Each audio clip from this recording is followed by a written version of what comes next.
All right. Hello. Can we please get a mic check as soon as you guys are able? But welcome. This is game 5 of Ratcon 2019, the premier event of Ballarat, and there's no competition because there is actually no competition. There's no other events in Ballarat. So we get to say it's the premier Ballarat event.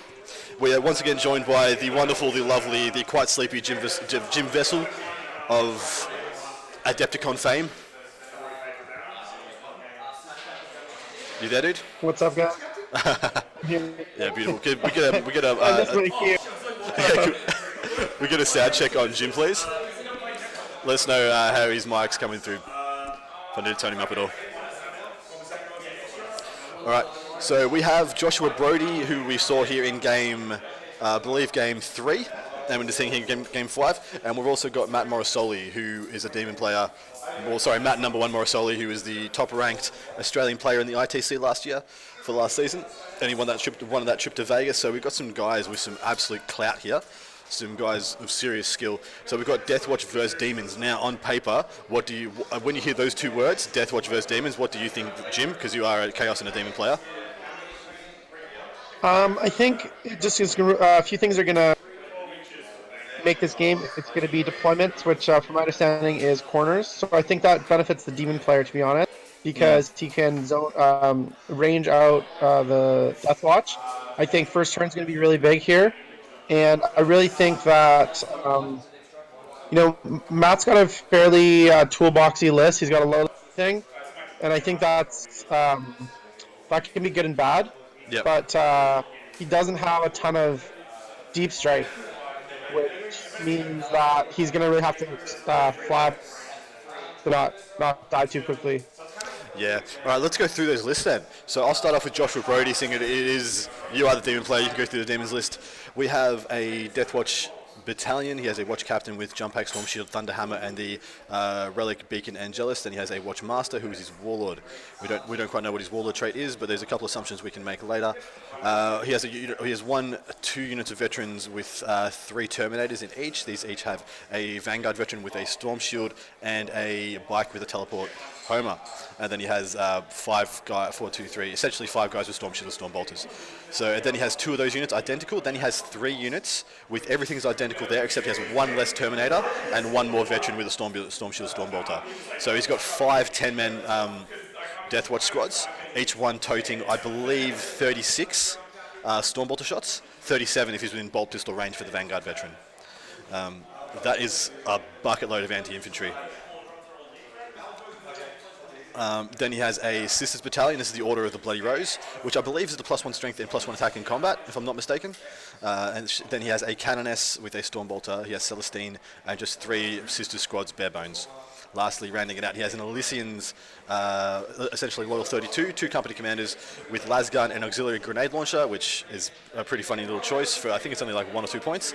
And then he has 3 units of just bare bones Elysian troops, Elysian infantry squads. What do you think of that? I know you weren't here for his last game, so this is your first time looking at this one. What do you think of this list?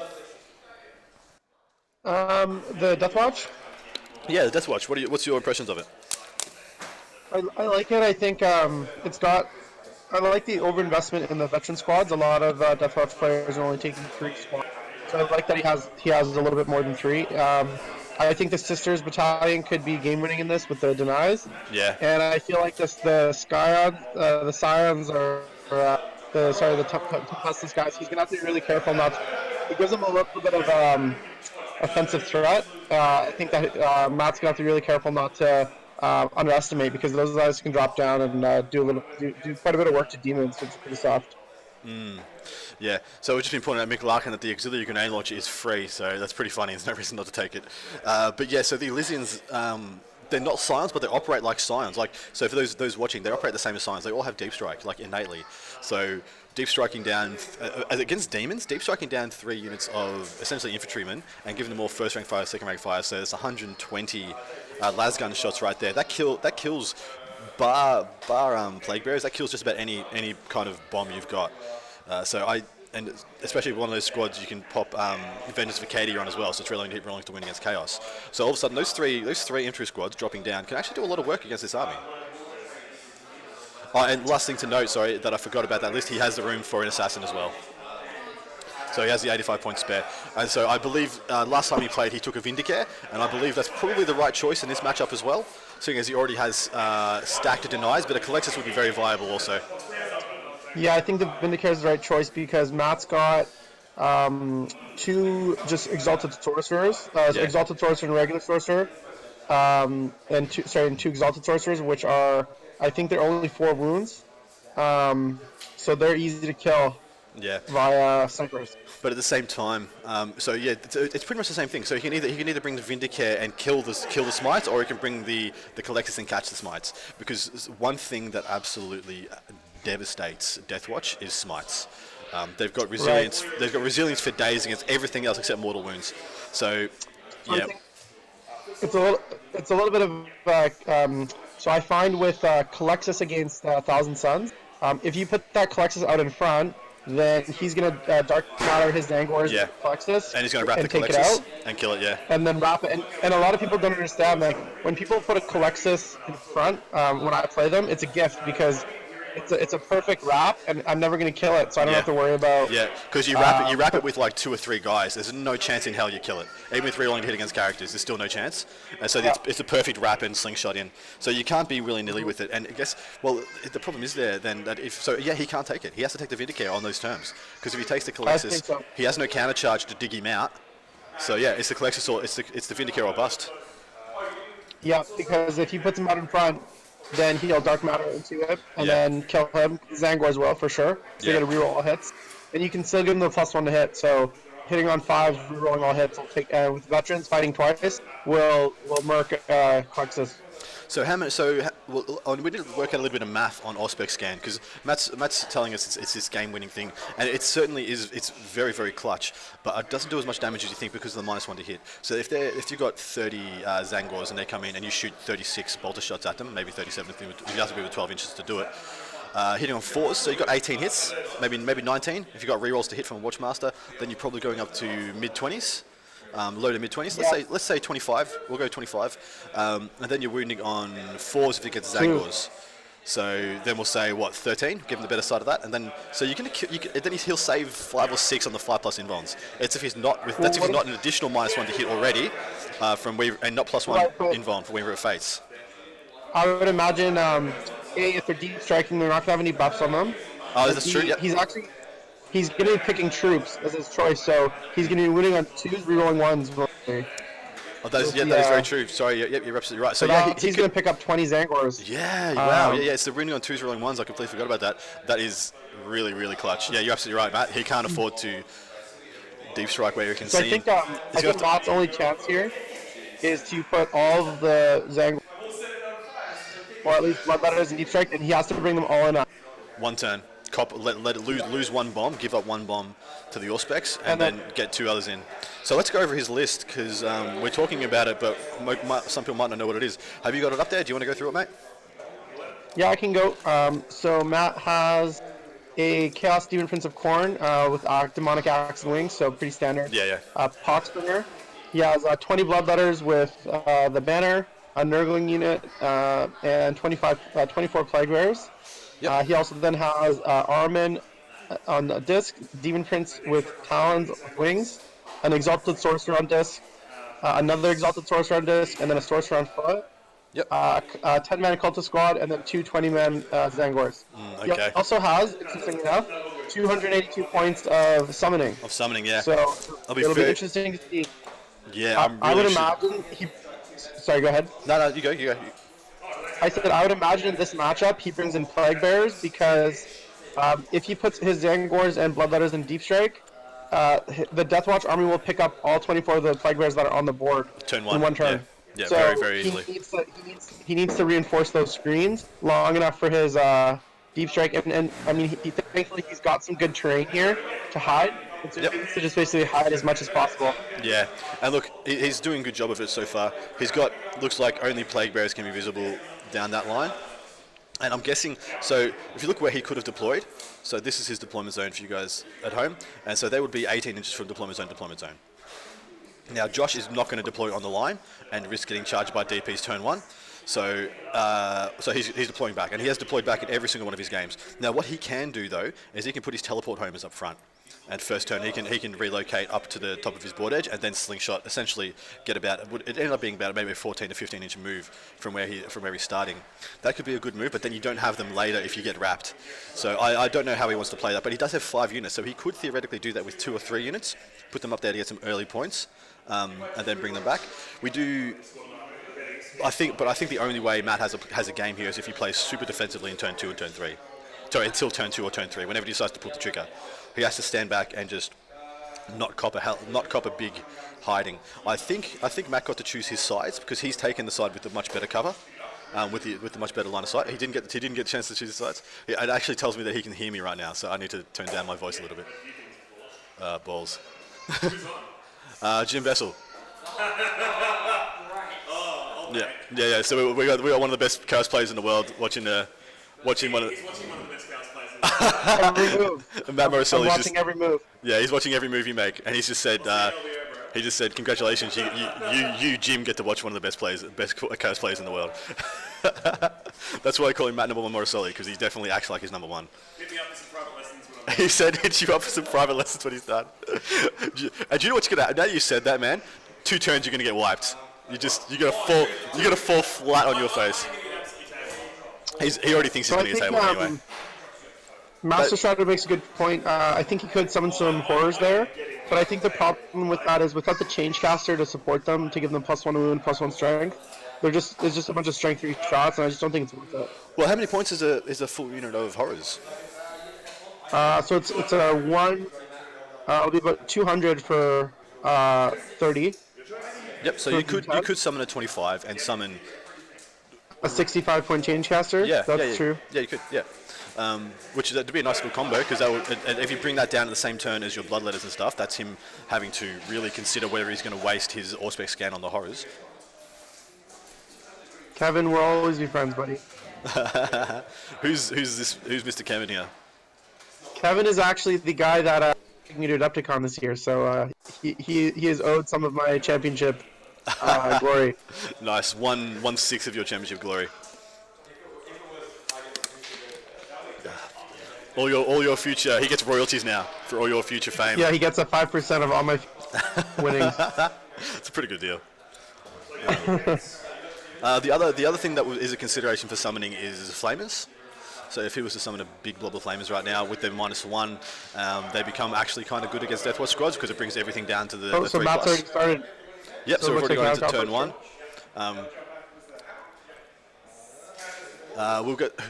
Who got the choice to go first? You got the choice. So yeah, so Josh Brodie got the choice to go first, and he's made Matt Morosoli go first, take the first turn, which is I think that's the right move. Is the right move in ITC in this mission with this kind of stakes. You just play smart 40k until you see what the board state's like. I'm just going to go over their secondaries. So Joshua has picked Kingslayer, the Reaper, and Ratcon. Naturally, he'll pick Kingslayer because of a couple of the Demon Princes. He can get, and plus the Vindicate, he can get some good points out of that. He also has the Reaper because of how many blobs he's got, and Ratcon. Ratcon's the interesting choice there. I'm not sure he can afford to go and get Ratcon unless he's just playing that because of his Elysians. Yeah, that's true. So what does Josh have in Deep Strike? Just Elysians? I actually don't know if he has Elysians in Deep Strike. Just having a look at the table. Yes, his guards all in Deep Strike. Yep. How he plays this event? This event has capped out at 50 for this year. This is the first time this event is running, and it's the first time the TOs are running anything bigger than a club RTT. So they've decided to. They had enough sign-ups to go to I think 70, maybe even 75. But they weren't sure if they'd get enough terrain to support that at a good quality for a table, and secondly, they weren't sure if they were just overcommitting onto their first event, so they kept it at 50. But this is in my hometown. This is in Ballarat, regional Victoria. So next year, I expect this to explode. Now that they know that there's the interest and that they can run it, they get a bit of confidence behind them. It's going to be good. So does he have both units of Jangors and Deep Strike? Yes, I would. Yeah, both. First blood. Woo! It's all good. I'm assuming she be at the bottom there. That's cool. That's cool. He forgot to deploy his Canoness. I gave you one though. We've got to play as a Canonist, and Matt's like, bam, there's my first blood. And he's just like, nah, just let him chuck it on it, because it's just been a cheeky shit. I'm just trying to pick out where the Vindicare is. You went to Vindicare, yeah, Josh? Can you point to your Vindicare for us? Yep, he's just pointing to the Vindicare for us. Yep. So, no, I'm not sure. I'm going to try and stream my major. What's his major? What's Kevin's major? Where's he from? What do you run? It's called the basement. GT out of Sudbury, Ontario. Is he from the Basement Collective? That's right. Yeah. Nice. Yeah, I've watched some of his stuff. Cool. Welcome, mate. Happy to have you. Everybody go to YouTube, check out the Basement Collective. Some good Canadian gentlemen making some good content. Check it out. They are Canadian, right? Yep. Yeah, I was pretty sure they were. I was still checking. Okay, so I think. So we're just checking some line of sights. Here's a big problem for getting demon princes out of line of sight. Their wings protrude so far around their base that it's really hard to hide them. I have all my demon princes are scratch built, and they're even bigger than the standard Yeah, I ones. saw yours. So Yours are gorgeous, man. They're really, really nice. So Mick Larkin's just pointed out something, and that is just Josh Brodie has spent probably the last 18 months to 2 years playing demons pretty much straight. I played Josh Brodie at CanCon 2 years ago, and I 20'd him, babies. Yeah, but he heard me. He heard me then. I was playing triple Baneblades with the Relic of Loscadia versus demons. It was hilarious. I bang, put the banner down. He tried to charge me with Mortarion. I killed Mortarion on Overwatch. It was brutal. Yes, Josh did choose a Vindicator, George. I'm going to keep my voice down a little bit because they're trying to listen to me. So it looks like Josh has a few units of the Death Watch in Deep Strike as well. Yes, he does. He has, I think it's 2 units. I think I can see 3 units there. I'm just covering my voice, guys. I don't want to hear them. So I think we've got 1 unit here in that ruin because they get cover. There's another unit there, and there's another unit at the back. So I think we've got 3 units of Death Watch on the table.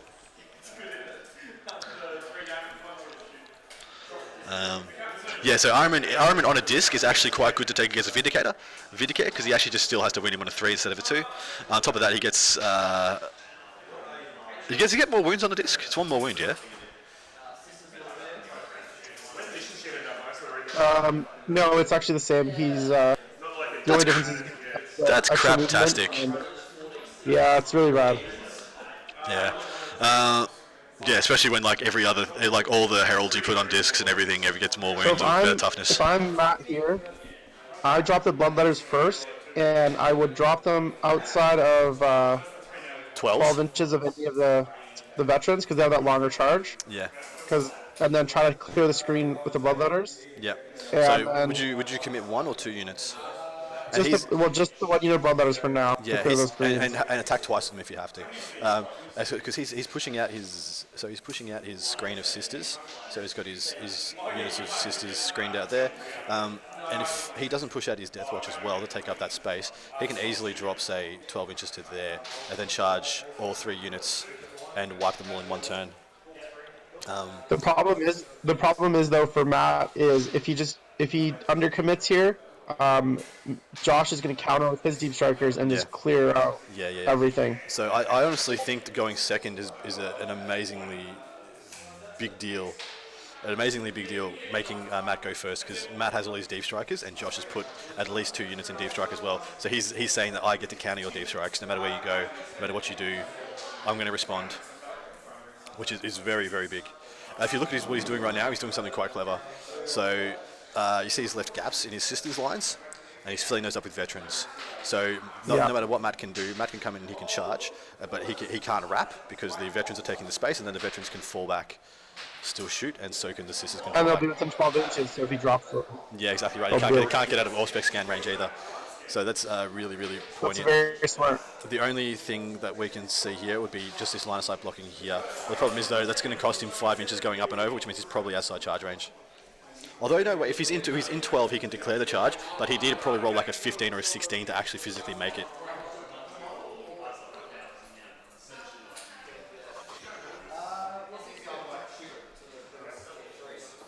Yeah, this is a really bad matchup. I think this is Josh Brodie's to lose.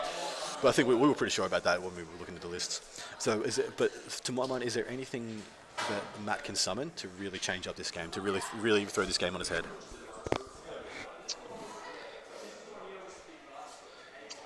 I think the horrors are actually not a bad call. My only problem with the horrors is that they're troops choices. I think he can't afford to summon a troops choice, just because of the rerolls to wound. So to my mind, he wants to summon something that's toughness 5 and not a troops choice. Maybe a unit of plague drones. That was exactly my thoughts, mate. Because plague drones, he still wins them on 2s, doesn't get reroll 1s, and then he's got a good amount of wounds and a decent 2 saves. They're enough of a nuisance that it takes a lot of bolter shots to put them down, and they're not horrible in combat. They're not fantastic by all means. So right now Matt's looking at where Josh can possibly deep strike, and he's looking at what space he needs to take up in order to stop him.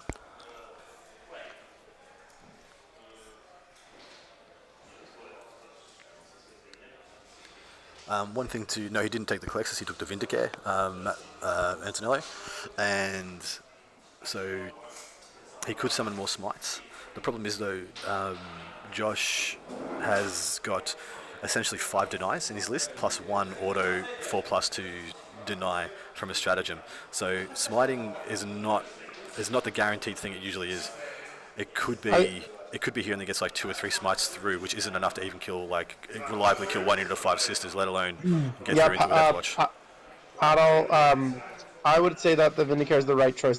In this matchup, the Colexus is going to either be in your deployment zone doing nothing, and he's going to be smiting over at 18.1 inches anyway.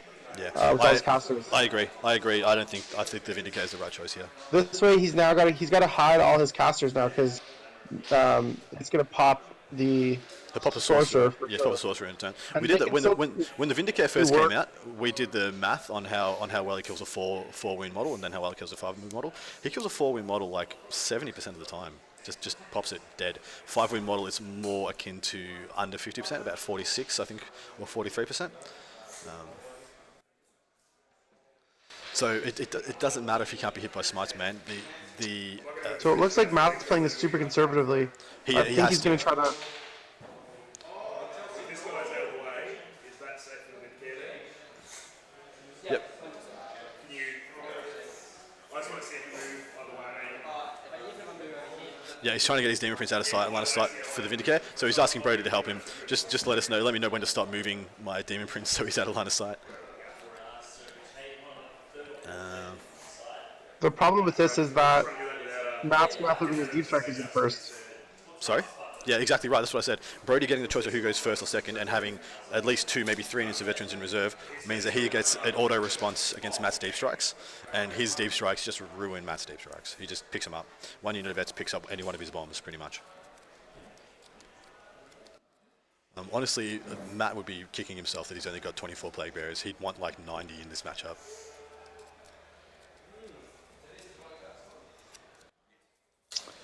Unfortunately, there's only one objective, and it's right in the middle.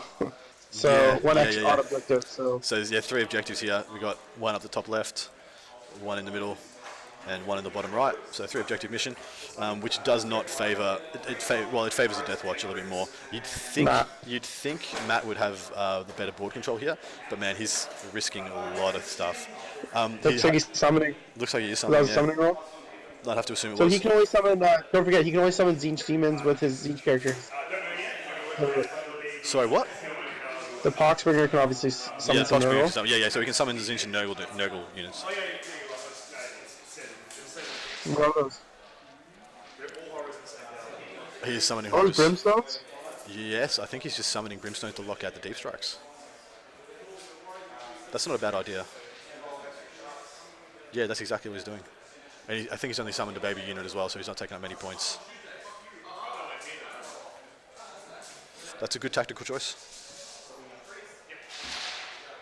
I really respect how exacting Matt is with his measurements. Yeah. It's really good to see a player being very particular with the measurements. A lot of times I see people super loose, just and then so I really Yeah. like that. Yeah, I like that as well. Seeing him play If you want to very play, precise. if you want to play at this level and be taken seriously at this level, you should take your game seriously as well. Um, so your measurements, your movements, your dice rolling, keep everything above board. Don't give it, because there is more scrutiny on players now than ever before. So you certainly don't want to be somebody who has not questionable movements but sloppy. I almost think I'd rather have my movements questioned and then justify myself than just be considered to be a sloppy player. For sure.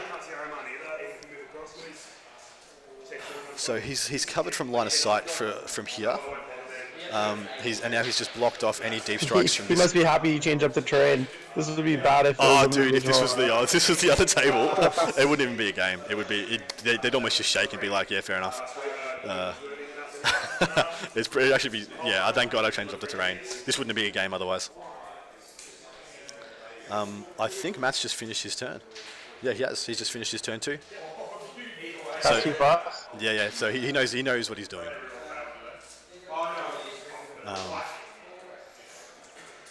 All right, so we're going to see if Josh pulls the trigger here.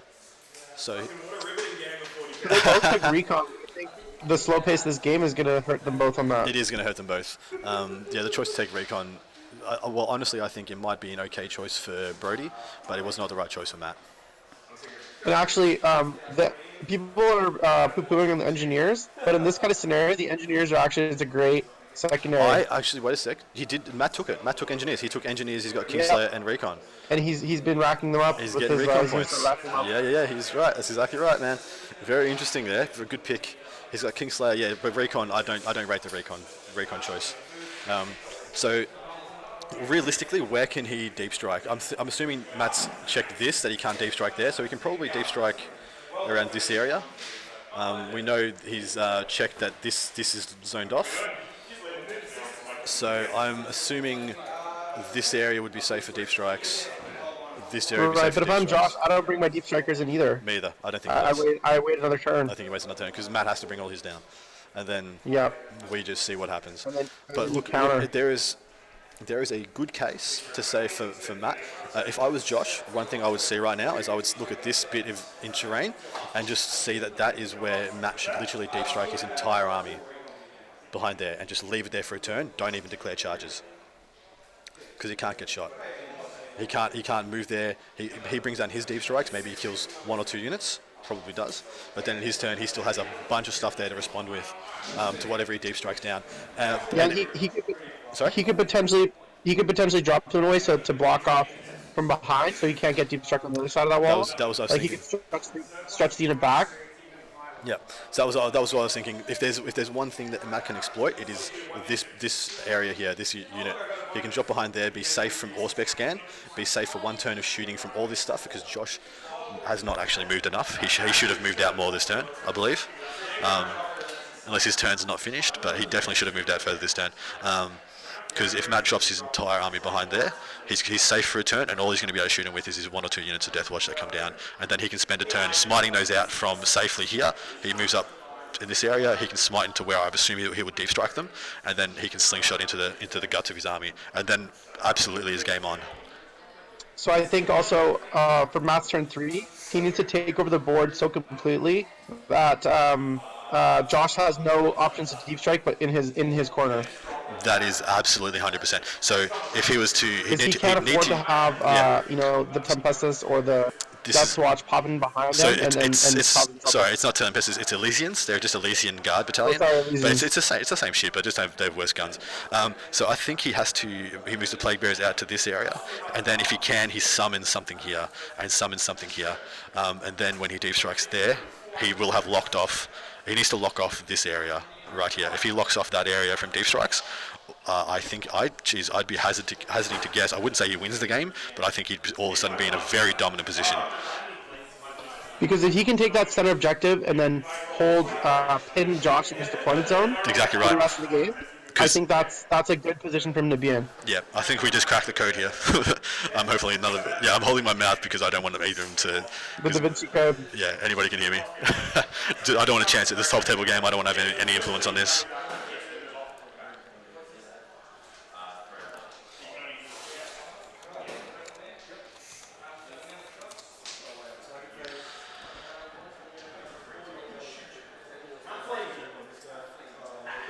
Yeah, look, George makes a good point.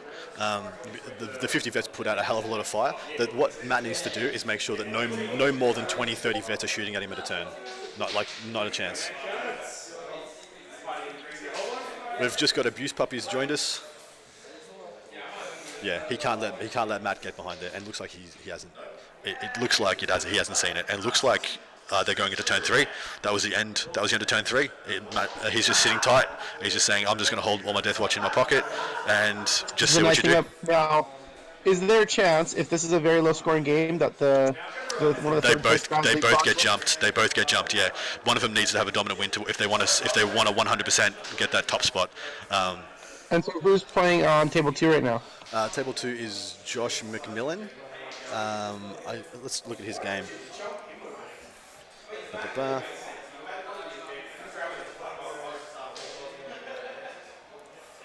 Right. So guys, just taking a second, I'll pull up his game very quickly. Josh McMillan, as Josh McMillan versus Ben Nakrud. So that is actually the gentleman who we saw playing game 1 with the Knights and Guardsmen. So he's got the 4 Knights, the two Wardens, the Gallant and the Crusader, and he's playing against an Orc army by Josh McMillan. Josh McMillan, he's got a pretty straight up and down Orc army, a lot of boys, some looters. He's got a truck and some other things, but yeah, a pretty straight up and down Orc army. A lot of bombs of boys, and then on the next top table after that, it is Dean Sinbeck versus Johnny Seymour. So if I had to hazard a guess, I'd say Dean Sinbeck and Josh McQuillan can both jump either player on this table if they don't have a big win. So yeah, a bit of drama. Because technically Dean hasn't lost a game. Dean's on the same as Matt, 3 wins and a draw. So if Matt knocks off Josh, but Dean has a bigger win, Dean jumps them both. That would be interesting. It'll be a very interesting turn of events. All right, so we're into Matt's turn 3. So yep, see what he's doing there. He's moved across his. So here we go. This is gonna be the action turn. Yeah. Everything's gonna happen this turn. So he's moved across his brimstones. I assume they're brimstones. Yeah, they are brimstones. Yeah, so they look like from up here. All right.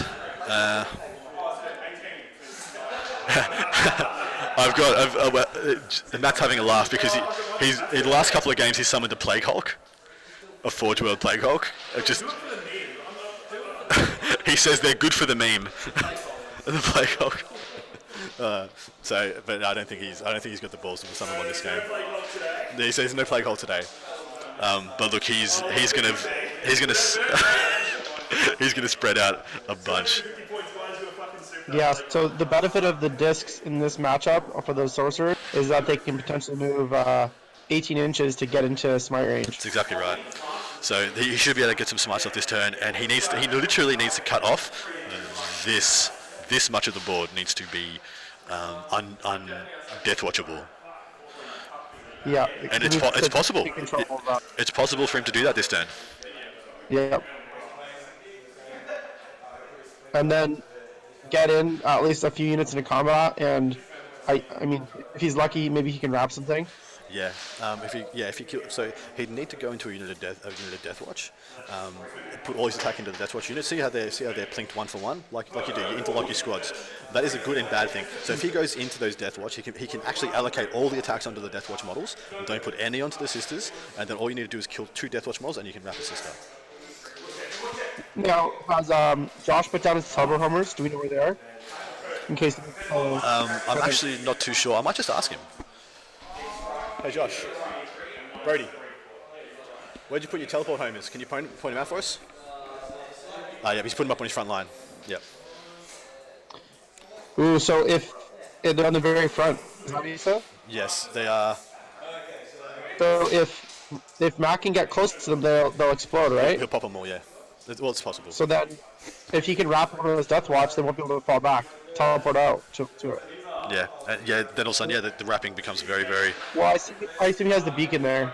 The beacon of Jaws, yeah. To pull one out? Yeah, you can pull one out, definitely. I think Matt's summoning again. Yep, he's checking his summoning range. Looks like either that or he's deep striking Nurglings.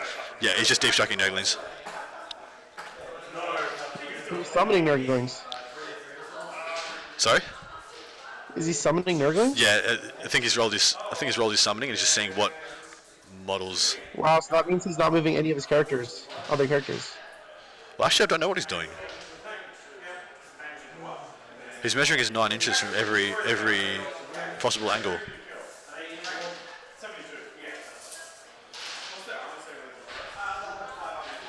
Yeah, I'm very interested to see what he's doing here, because I actually don't understand. Because summoning will happen after this, I believe. Yeah, I still think so. Yeah, it's got to be summoning. So if he drops behind this building, he will pop this and this teleport homer, which really will stop Josh wanting to be aggressive and moving up here to get line of sight. He can't do it. He'll just get wrapped and killed, wrapped and isolated. So I think dropping behind that building is 100% the only option Matt has if he wants to keep this a game.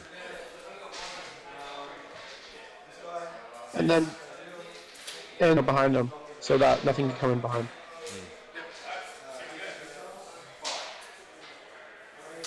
Now, Adam is he gonna be able to see over that building? Sorry, which one? The one to the right that we're talking about? Yeah. This one? No, you can't see over it. Okay. He has one unit of sisters up on this terrain, and that might be the only thing that could see it over there.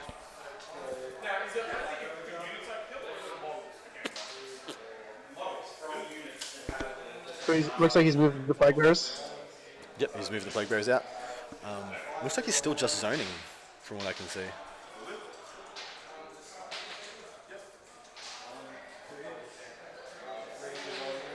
I mean, I truly believe that Matt will take like probably half his allotted time this turn, because he kind of has to. This is the turn that's going to define his game. So he's actually mapped out his entire 9-inch line. If you guys can see, it's entirely mapped out now. So that is the only places that. Sorry. Do you think there's a play here where macking it deep enough into Josh's deployment zone to stop any of the deep strikers coming in? I think to stop any of them, probably not. Or at least cause him to lose a substantial amount? Yeah. I think so. Or we can make it very awkward for him and make him have to deep strike behind his lines, which I think is more likely. Pushing, he'd have to almost kill 3 units of Death Watch to get in that deep into his lines, which I don't think is viable. So he's deep striking his Zangors, and he's putting them right in his back line. He's going to put his Zangors here, because he's still got the Dark Matter Crystal that he can still slingshot them at will. So he just needs them on the board, so he's going to hold them in his pocket to be used whenever he needs them. And they're safe. They're safe from pretty much everything, because we know how far away he's not going to be able to shoot them. So was he measuring like a 24-inch, like a 30-inch bubble? I'm hoping he's measuring 30 inches. So keeping those in his pocket is a very good idea. He hasn't got any bloodletters, does he? Yeah, he's got 20. He's only got 20, okay. I bet he's probably wishing he had 40, 60 in here. There's also Sorcerer, Cultist, Zangors. See, this is the kind of matchup where having a little bit of, like, just a tiny bit of long-range firepower can be super helpful. This is exactly kind of matchups. You trying to sell us on your double conversion beamers? My Dreadnought, man, I'm telling you. These are the kind of matchups I put it in for. Because it would have cleared all the sisters by now. And he would have gotten kill and kill more. Wow, there you go. Yeah, he probably could have. I do agree with you, Boost Puppy. I think horrors are better than bloodletters in this matchup. But I honestly just think that bloodletters are better than Zangors in this matchup. That's pretty much what I was saying.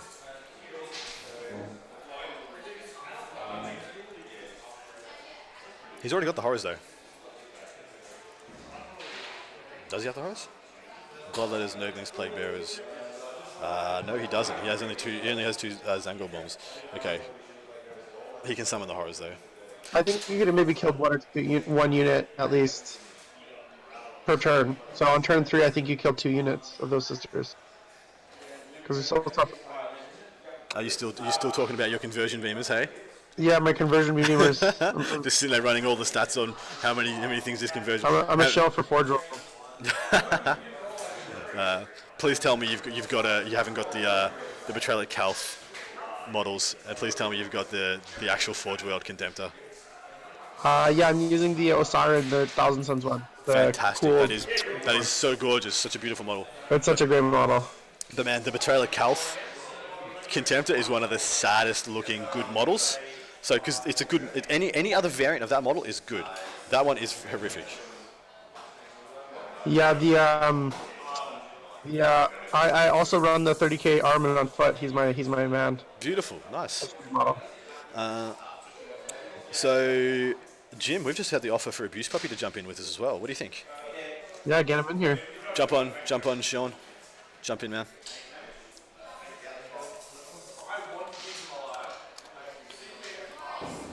Bound to be joined by the robust, Look at this. robust Sean Morgan. Yes, he is. What is Matt doing? Wow, Matt is trying not to give up points. Is what Matt is doing. He's just gonna play the long game here, castle Play game. the really long game. Wow, bold, very bold. I would not have imagined that this is how this match goes. I did not envision that's what this was happening. But I like this more than what I thought was going to happen, because what I thought was going to happen was going to be very boring. This is very interesting. There's a lot to talk about here. So here's the thing. Matt with his engineers secondary advantage, because right now Josh is not on track to get any of the secondaries. Nah, yeah. Really. So Kingslayer is a no-go because he keeps Reaper's a no-go. he's keep placing all his characters so the Vindicator can't see him. The Reaper is a no-go because he's not getting anywhere near quantity of models, and yeah, Recon technically you could probably get Recon next turn. But wow, yeah, this is not what yeah. This is gonna be like an 8-4 game at this rate. I actually like that. I don't mind that. That's cool. It's fun.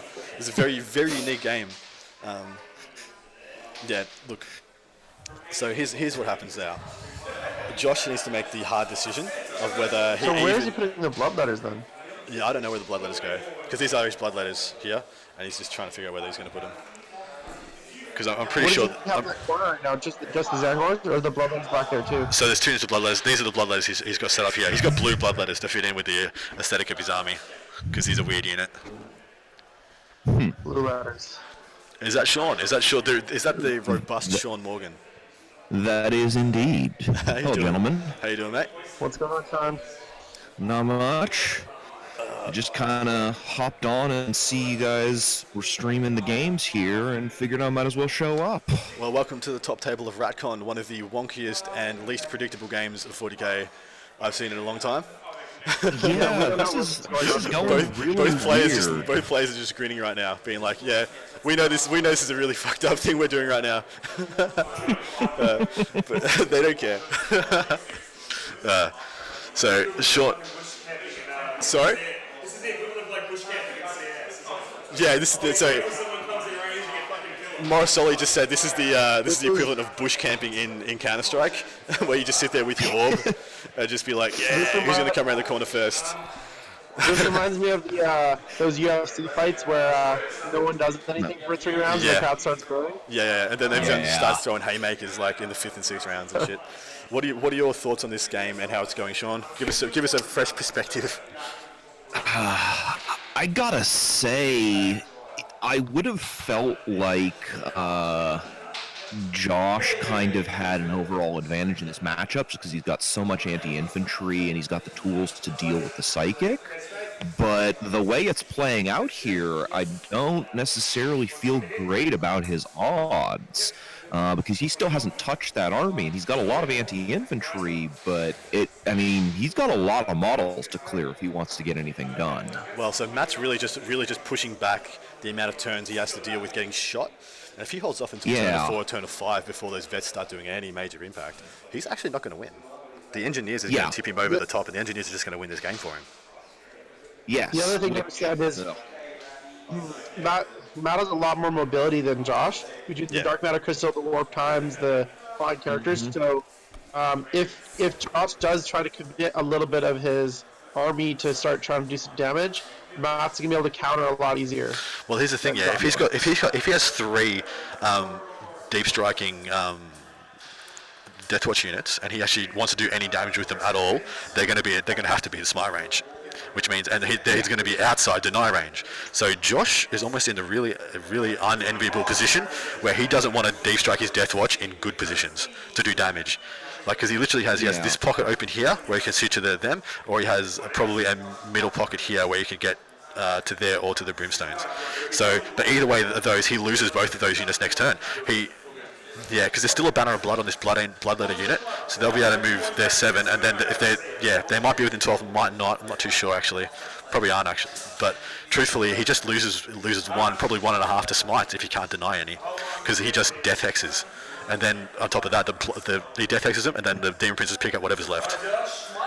He still has summoning points. He still has summoning points as well.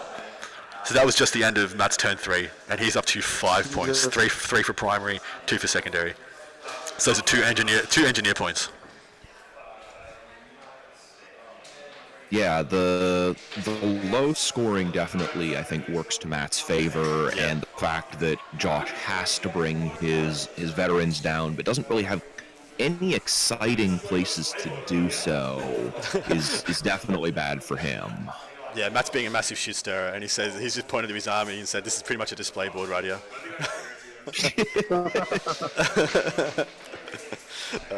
I'll give you guys a little bit of an update of what I can see happening over the Josh McMillan game. And Mr. Necrand? I can't remember the other gentleman's name. Actually, I'm just looking over at Johnny Seymour. He has 1, 2, 3. He still has his 7 birds are in the sky. But there is still one Demon Prince that I can see. I'm not sure what turn they're up to though. They might only be on turn 2 because this game is going very fast. They're under an hour in, including deployment, and they're about to finish up turn 3. So yeah, that's another cool thing George, that Matt's they still are got. reinforcement. They are not tactical reserves. Yeah. Yeah, a very important distinction that a lot of people miss out on. It's the same reason you can summon turn 1 on most tournaments, because they are not reserves, therefore they're allowed to come Exactly in turn right. 1. So I might just grab Matt here for a second. Matt.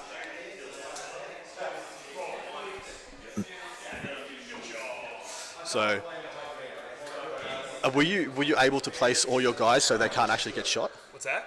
Is this so the gap that you put here, is that actually 30 inches? Where 32. it's 32 inches. Okay, so They're 30 inch range guns, so like. yeah, they're 30 inch range gun. Yeah, cool. So he was able to put them far enough away that Josh realistically can't get many meaningful shots into that Tell unit. him the Chaos Gods are not pleased. What, it's under? No, it's above 24. The lack of skulls. Okay, so it's above 20. So yeah, I thought that was a bit too big. I thought that was more than 24. So sorry, under 24. Sorry, under 30, more than 24. So the whole length of the table is 48. That's just the halfway line. That's 30 is there. So he can get meaningful shots in there. But the question is, is 1 unit of Zangors worth 2 units of Deathwatch? God no, it's not. God no, in no way, shape or form. Is that a trade he should be willing to make? Yeah, I don't think I would feel good about it. Well, so consider that 1 unit of Zangors for Matt is expendable as all hell, because he still has the Dark Matter to use on the other one, still has the Bloodletter Bomb, still has 3 Demon Princes and Aram and all his smites. So he'd be losing like maybe an 1/8, maybe a 1/7 of his damage output, whereas Josh would be losing a 1/3. Yeah. So he's just pushed Celestine out. I actually love this game. I love seeing non-standard games. Two top level players playing a really funky non-standard game.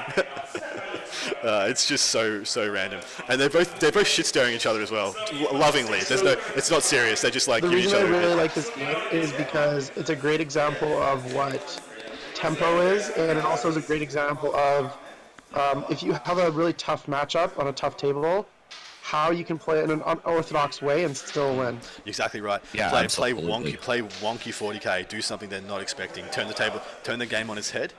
Because what you would assume from what was happening. So Josh has the list advantage on paper. He has the denies. He has the power. He has the shots to take down all the infantry. He has the anti-psychic. He has the vindicare. He has all the tools to dismantle Matt's army. So what does Matt do? He plays the opposite of everything. Everything his army is built to do, he plays the opposite.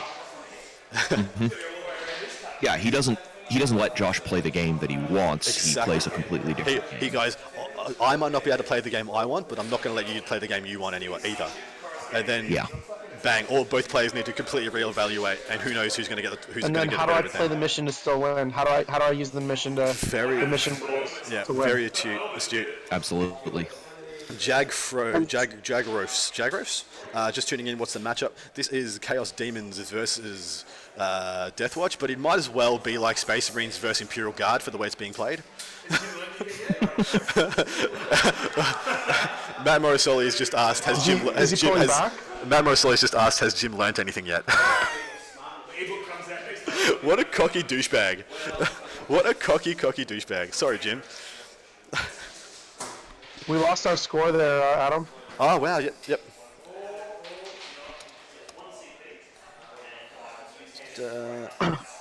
Maintenance? I'm not doing any maintenance. Could you guys check is the iPad okay?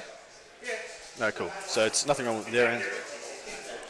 No, I mean, it's still functioning. It hasn't turned off or anything. It hasn't gone to sleep. Not much has fucking happened. Okay, let's see if we can readjust that. I'm surprised I haven't been tabled yet, so... Is that back up and running, guys? Ooh. You still there, gentlemen? Yeah, we're here. Okay. Just trying to get that score back. I just have to wait after you ask me a question because there's a video delay. Okay, So- yeah, of course.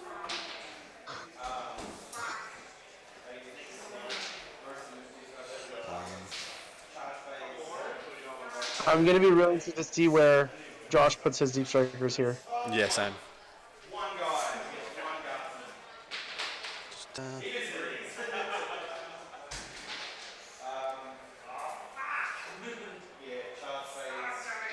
Whoop, not the right one. Sorry guys, just having to do some fixes on the fly. I'm not the best at this job. This is what Josh is really good at. So me trying to troubleshoot is pretty hit and miss, unfortunately. We will get it back from you though. If it is possible for me to get it back, it will be back.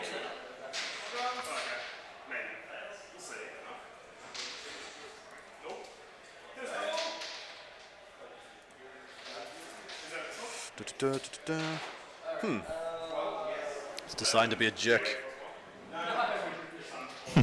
Technology not working properly? Who could imagine? Ah, there we go. Got it back.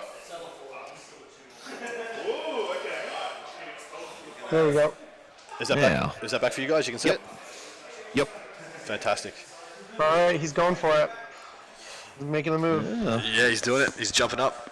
So how has he used his teleport homers to? Yeah, he's used teleport homers to teleport up. Yeah, Those.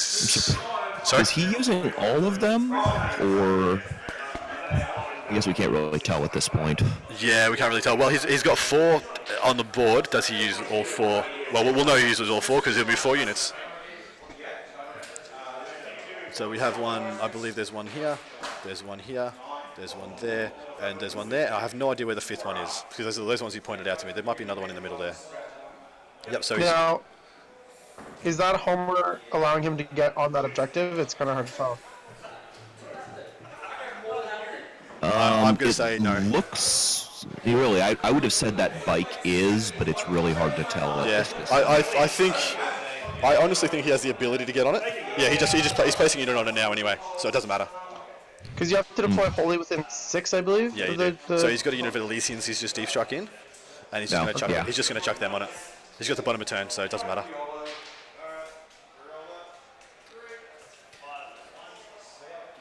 See, now Matt's gonna have to make a move here because he can't let Josh have Hold more every turn. He's got a 3-point lead, but that's going to swing. I think it's going to be if he gets a kill, hold more. There's a 3-point swing there, and then all of a sudden he's 1 point. Well, it's even. If not, he's 1 point up. Thank you so much, Jagrofers. The commentary is good, and it's Sean. Sean Morgan is here as well. He's decided to join in, the abuse puppy, the robust abuse puppy, as I will now call him. Look, he's going for it. He's going for all in on that 1 unit of Zangors up in the top. So he's going to be investing. Oh, interesting. Yeah, he's going to be investing there. Across that line. Does he put 2 units down? Does he put 1 unit down? That'll be very interesting to see. I think he's going to. I feel like he wants to put 2 units up there. Yeah, he does. He should put 2 units up there. Basically, so that he can use 1 unit to do a bunch of damage to the Zangors. Maybe not kill them all, but do a lot of damage. Then the second unit tries to take out maybe those brimstones. The brimstones, and that'll give him. Has he got? Well, But I would but take that trade though. well, the thing is, at that point, whatever he sends in to clear that first unit, the second unit can then hit. Yeah, I really those units aren't quite so isolated at that point. I want to note he's done a very clever thing with his Elysians there. He's using them to catch smites for this unit of Deathwatch. So if he can, he should deep strike another unit of. If he sees it, he should 100% deep strike another unit of Elysians in front of those Deathwatch up top. I think he should deep strike unit of Elysians here, and they'll catch smites. Any smites coming from this unit will have to go through those Elysians, or these ones, and so that just neuters them completely in their effect. And on top of that, So I think this is going to be as good as Brodie can make of it. And look, I like his. See, there's the next unit's coming down. It's going to be unit Elysians here. There's no way that he can move far enough. He'd have to get all the way to this area here to put smites into those Deathwatch now. Yeah. So yeah, this is well thought out. He's doing good. Does have. I mean, he can definitely balance both those characters and get them potentially close enough. Yeah. And I think if you do summon a unit, I think horrors would be good. Yeah. Clear out all this. I really like a unit of horrors being summoned in this area. Yeah. They pick up this unit in this unit, and then if he dark matters the Zangors. So I'm not sure. So here's the thing. There's still the problem of the Auspex scan. So, but look, the Auspex scan, you can only shoot the units that are in range. Yeah. So if he Auspex scans only in range of this one biker, so he's 12 inches there, but then he has to bank on an 11 on the dice. You have to be 12 inches of the unit, but they get to shoot their full range of their guns. Okay, yeah, there we go. Yeah, there we go. All stormbolters. So the whole unit should be able to shoot their full shots. Exactly right. So then you still deploy outside of 12 just to limit the stormbolter shots as much as possible. But yeah, at that point, it still doesn't matter. He's still losing probably half the unit minimum, and then they don't have anywhere near enough damage to go through a Deathwatch squad.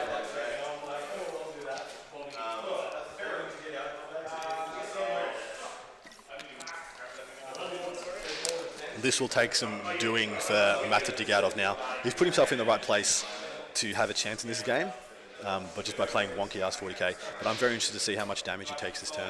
It could be absolutely crippling and catastrophic, or it could be pretty reasonable for the trade.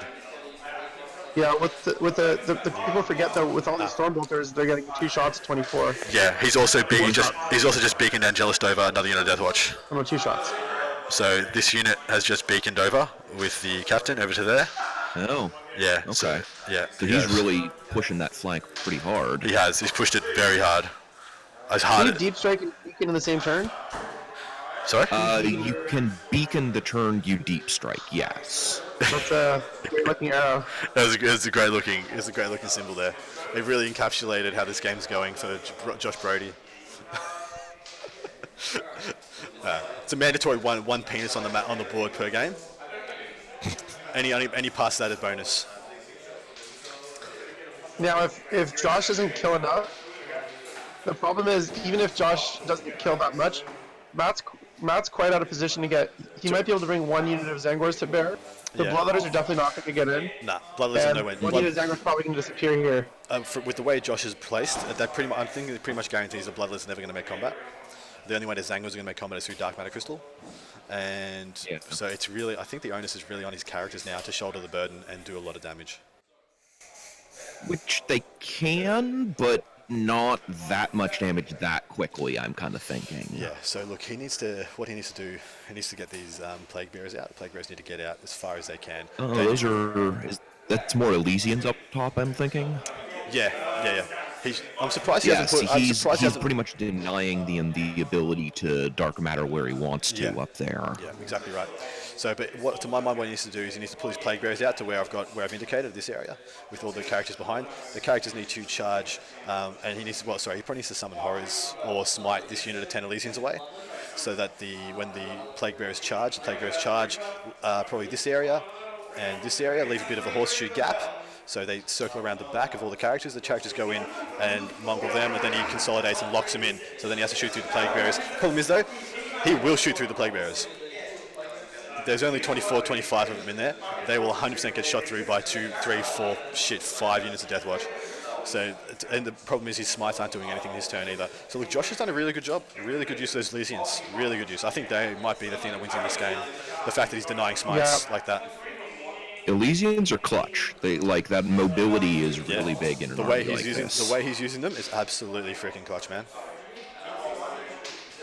Yeah, because he knows they're not going to accomplish anything in terms of actually doing work. So he's just using them as sacrificial models. Just using them to cut. Using them Ultras are just going to shred. Yeah. Matt, there's one thing Matt can do. Matt can summon horrors this turn and use using horrors to clear out all the Elysians and literally then just stay put one more turn. So right now we've got 3 Zangors that have been picked up. There's 4. I think there's the Bloodletters. Yeah, there's the Bloodletters getting picked up. Oh, interesting. Yeah. So I mean, those definitely are one of the bigger threats. Yeah, but they're the only ones they're in range of. He can't see this. He can't see past this. So it's literally this unit of Bloodletters. He's going to be out of range, and he's only got 4 more shots. There's 4 more guys in range of shooting. Yeah, the way Josh is using his Elysian likes his genius. Yeah, so he's just going to put the rest into the Brimstones. The Brimstones will go down, but he'll only half kill the Bloodletters. He's pending his CP though. He's going +1 to wound because he's just like, nah, just going to double down and shoot and kill what I can. So I would actually very much like, if I was Matt, I would want him to kill these Brimstones, to be honest. Because then that's your dark matter crystal position. Is right there, because that's the only other bit of line of sight blocking he has that's going to be in a relevant spot where he can get some stuff out of line of sight and be able to still make a relevant charge. So. Oh. Sure. It's still not good, but it's the best of a bad spot, I think. Either that, or he just brings them out and just uses them as to soak some Overwatch. Because, dude, 36 shots. I like how fast Josh rolls dice. Yeah, same. Damn, Yeah. Josh moves really fast. He moves quick. I mean, I gotta say, the one thing that's impressed me most about a lot of the Australian players that I've been watching on stream is like they all move lightning fast. Yeah, we've had a long, rich history of squashing slow play, and it's kind of paying dividends now with the game in the state it is in. There are a lot of good players who have just been brought up playing really quickly. Because, like 6th edition, we started stomping down on slow play. Like we started being like, slow play is bullshit, you can't do it. Everyone speak out against it, and it's just over time it still exists. I'm not going to say we're amazing. There's a hell of a lot of slow play still. We watched a game last turn that should have gotten dice down in the middle of turn 3, but because we started like 5 minutes. Sorry. I was going to say, a lot of people think slow play is always about slow decision making, but sometimes it's just like you're physically slow. Like you just move your arms and slow, and you just, you know what I mean? And that is something that a lot of slow players don't realize that they're doing because they're just moving at their normal speed.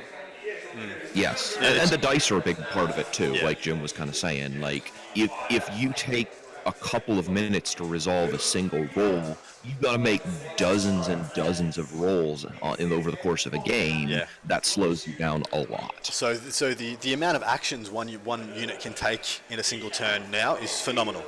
A unit of Zangors, especially an army like Deathwatch. Yeah, exactly right. They can homing beacon, shoot, charge, fight, pile in, fight, consolidate.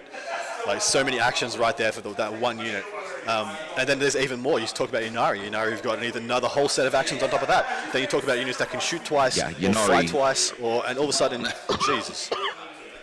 But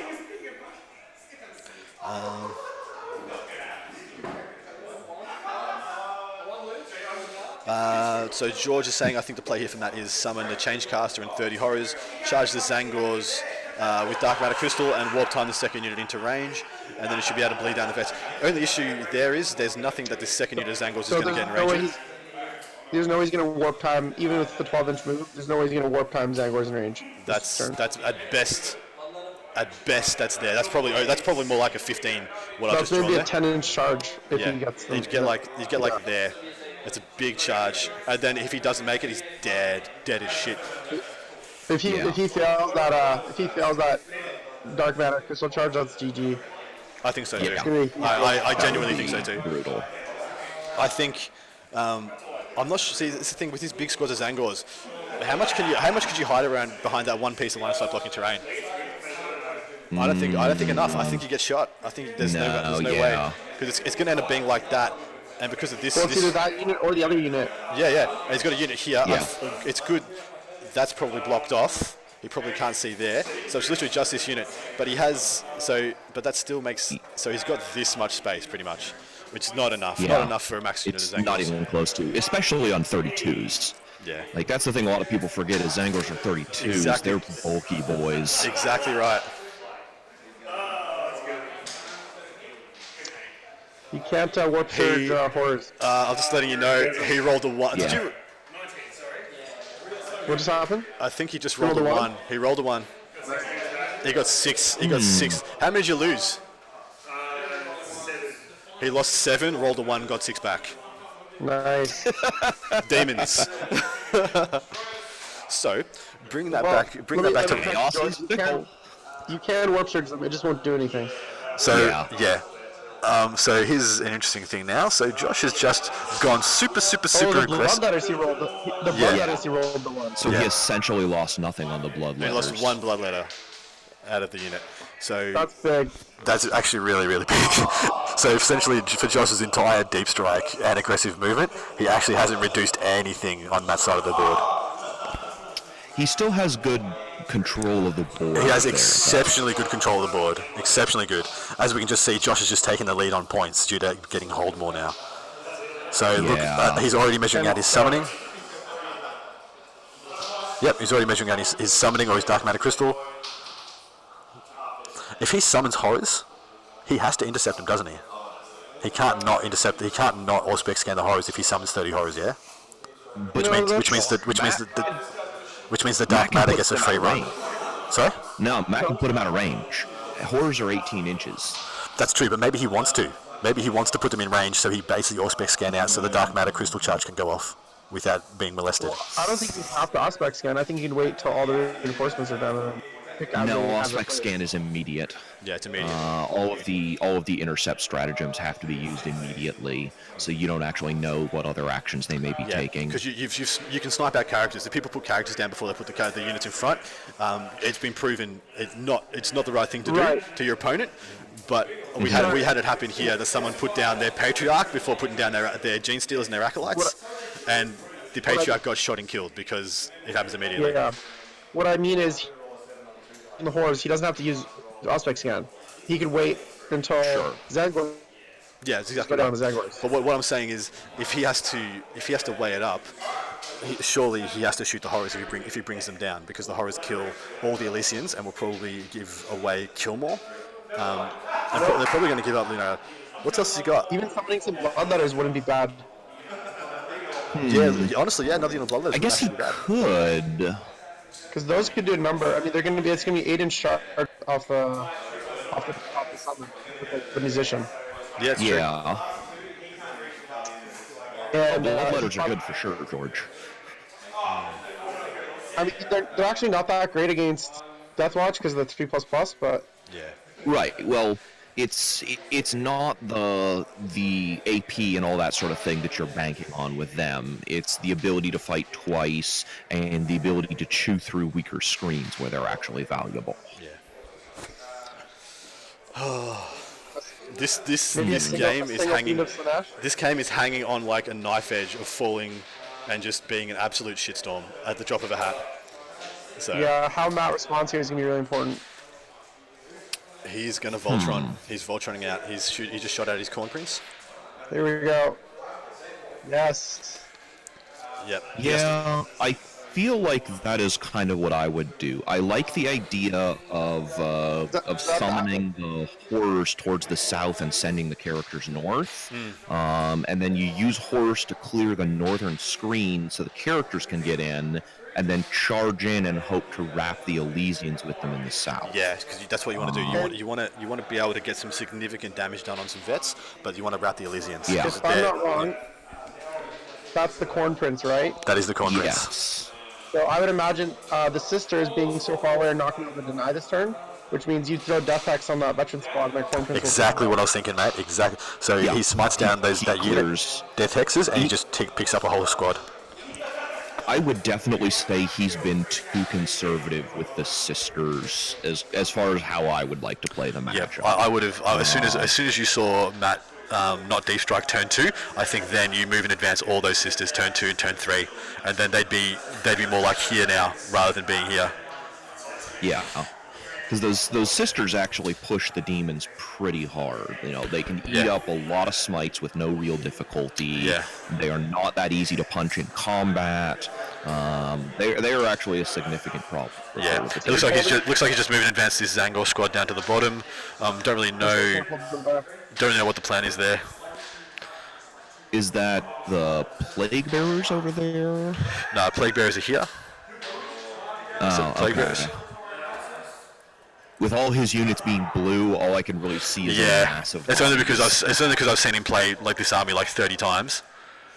You guys have been here the whole match, so you kind of saw it as things. Yeah, saw it deployed. So. Zangors. With his targeted smites, he can still take out quite a few of the Death Watch. You can, absolutely. By passing the 2d3 mortals from the two big ones can. That's a lot of damage. Yeah. I am great artist. This is turn 4, guys. This is actually just turn 4, and we've got an hour and 18 plays.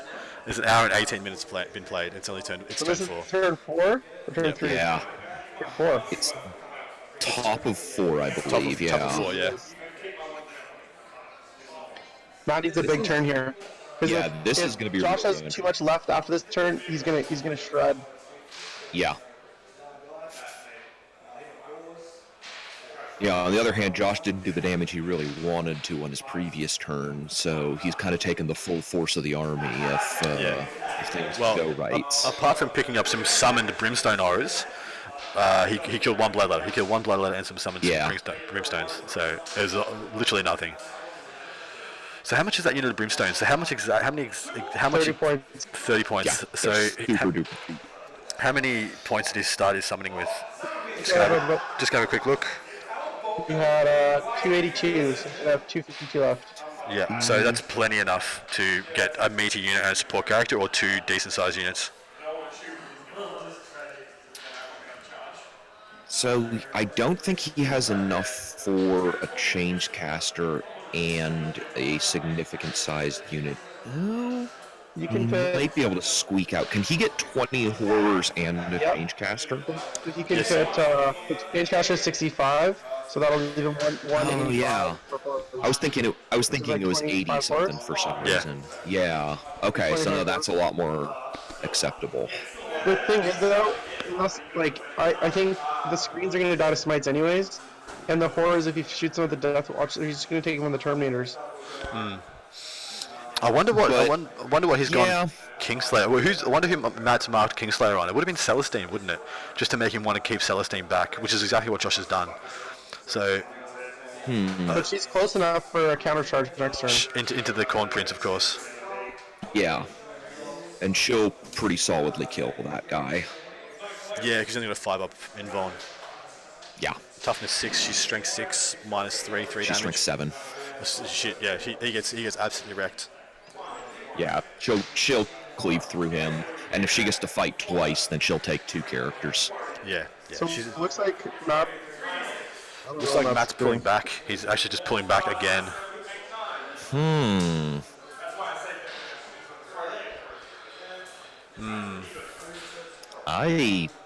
That's definitely not the play I would have gone for. But I don't actually know what I would have done, to be honest. You can't leave him there. You can't move him forward. So yeah, very interesting. I think he's measuring a bunch of stuff for his Armaments and his Sorcerers. Yeah. This is Armin. He's measuring for setting now. up smites, I'm assuming. That was definitely an 18-inch measurement. Yeah, Yeah. 100% they're 18-inch measurements. It's a good thing he's got him on discs, otherwise I wouldn't be able to see over that box. Yeah.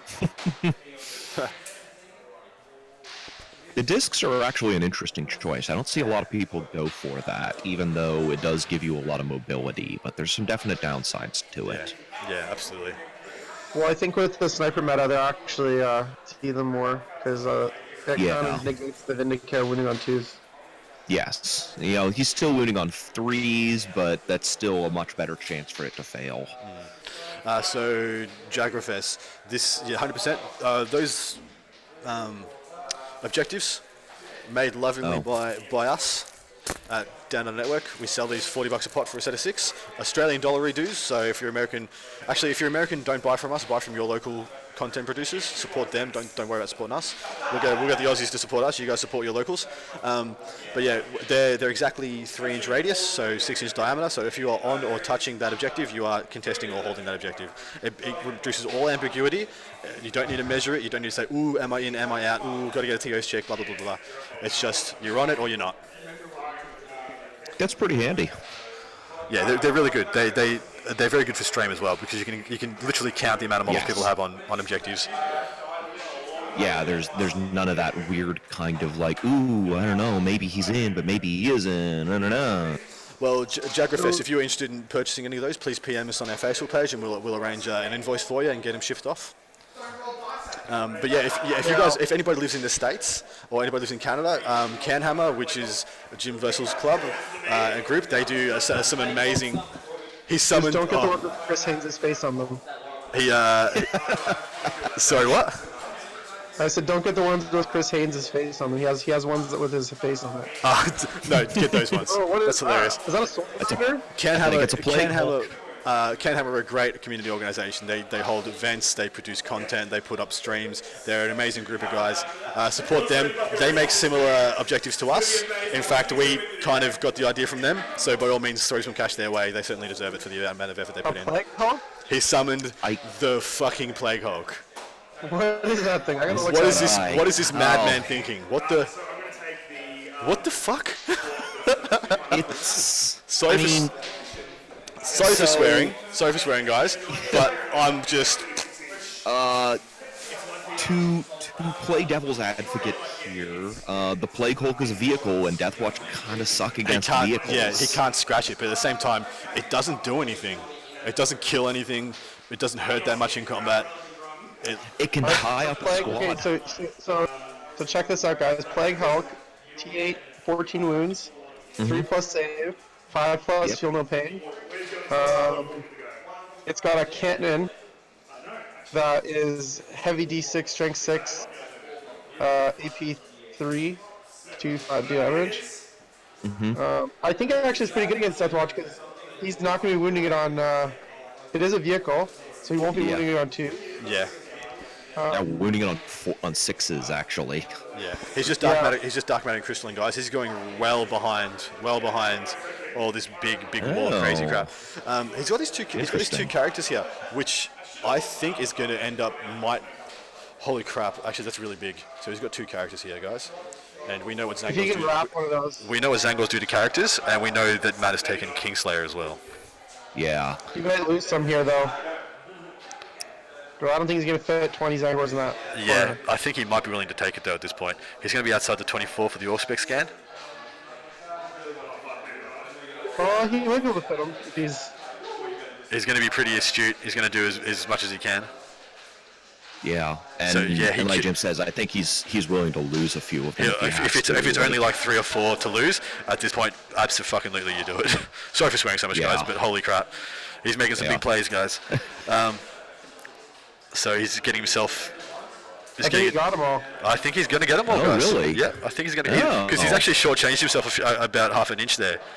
But looks like probably about the width of the dice he was using. So now they brought out the measuring. Yeah, he's still got open space back there. He's got he'll get them all down. So yeah, if he charges one and wraps the other, this game just gets turned on its head. And even if he fails that charge, then Josh is gonna have to change gears a little bit and go deal with those. Yeah, exactly right. He's gonna have to turn. Matt's just put his hands in the air and just been like, yes, that's. He was so sure he was going to lose a couple. I didn't measure it either. He said he didn't measure it either. He said he just went on his gut feeling. He's like, that's what needs to happen. He just went bang, and they just started chucking him down. I mean, that is a sign of a good player, is being able to make those kind of intuitive judgments like that. And I'm just staring at that. Plague Hulk? Yeah, I'm just staring at that Plague Hulk being like, is this new meta, guys? Has he just cracked the meta? And I'm just Yeah, like, clearly. surely not. So it's Surely got not. 3 attacks in combat. It's pretty pathetic. It's fucking. It hits on 4s, doesn't it? Such a, yeah, It's got 3 attacks hitting on 4s in combat. yeah. No, it is a poop monster. It's garbage. How many points is this thing? Oh, it's like Yeah. 220 or something Matt's just stupid. Matt's just looked at me and said, Adam, it's T8, and he's got 100. He's got 200 bolters. Whatever. Yeah. That's all it does is live. It's all it's the reason he's got it. I honestly think he would have been better off going for drones, plague drones, but because they actually kill things. But they do get hurt a lot more than he does. Yeah, I think what he's going for is that, like, this is a threat he can put down on the table that doesn't just disappear as soon as Hellfire gets pointed at it. And I want And to point that's the out, problem. he's just put a toughness 8, 14 wound, 2 save monster between all the Deathwatch and all his characters. Yeah, Yep. that's big. That's I think that is why he did it. Now that I see that is exactly why he did it. Yeah. Now, I'm curious about Corn Prince. I think it's going to kill some stuff, but it's definitely going to die next turn. Oh, Well- he's dead as shit, man. If like kind of our understanding of what he's going for is, his hope is to wipe out the top or wipe out the middle squad with a death hex, kill the top squad or most of it with targeted smites. With targeted smites. And then at that point, he has crippled or killed 2 Deathwatch squads. He's willing to take the loss of the Corn Prince there. He's just gotten a Doombolt off on this squad. Yep. So he's killed 3 guys. He's killed 3 guys as well. He got 3 wounds through. He's picked up a bunch of the front unit of Elysians.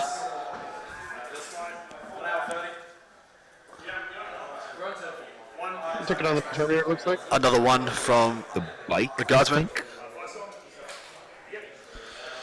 Since his Firestorm's going off. Everyone to roll line 6 is more.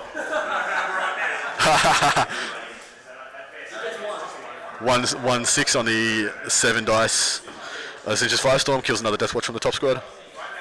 Yep. This is does he go for Infernal Gateway? Because that would be on this squad, but it would hit this squad.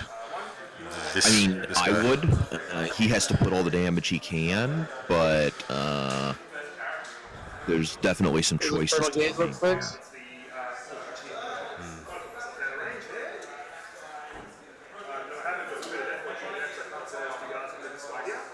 Yep, so he's rhino-scoping himself because he knew Josh Brodie was going to pull down to block the Corn Prince. So now he's smite-scoped. He's smite-scoped a couple of smites that have to go onto this Deathwatch unit. So that's actually pretty key. So he's baited Josh into pulling Guardsmen away from here, and now he's got 2 or 3 smites here that can only see the Deathwatch. So he's getting some smites through there, which is pretty premium. Yeah, that's big news right there.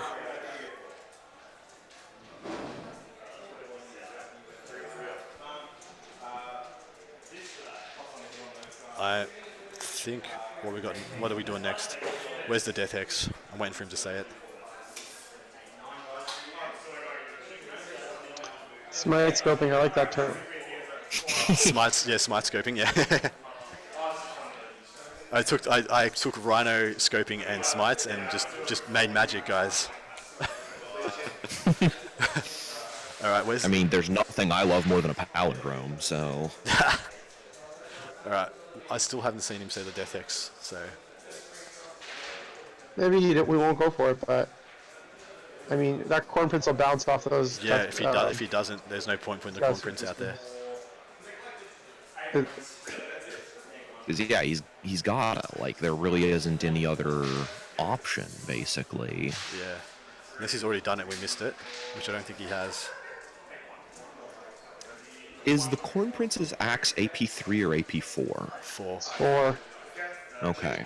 Nah, he So didn't yeah, do it. they're Sixes to just lose, not getting 2 any. medals on top. He didn't do it, Yes. guys. He's going into the shooting phase. Oh. Unless he's got it off already. Huh. And of course I can't say anything. Yeah, that would be big. Real bad. Unless he's done it and failed it, unless he's something. So he's said the shooting phase, but he said, hold on a minute. He's just sitting there thinking. Yeah, because like I can't imagine he forgot it. That's too big a part of his plan. There's no way he forgot it. And yeah, he totally bought the axe for his prince. I'm pretty sure. Yeah, for You sure. don't take that model, but the axe. No, Axe delivery system. He's in the shooting phase. So what's he going to shoot? The Trackhawk? 3 on 5? Yeah. Yeah. I think he got to try to make that Trackhawk charge as well. Yeah, he has to. Oh, for sure.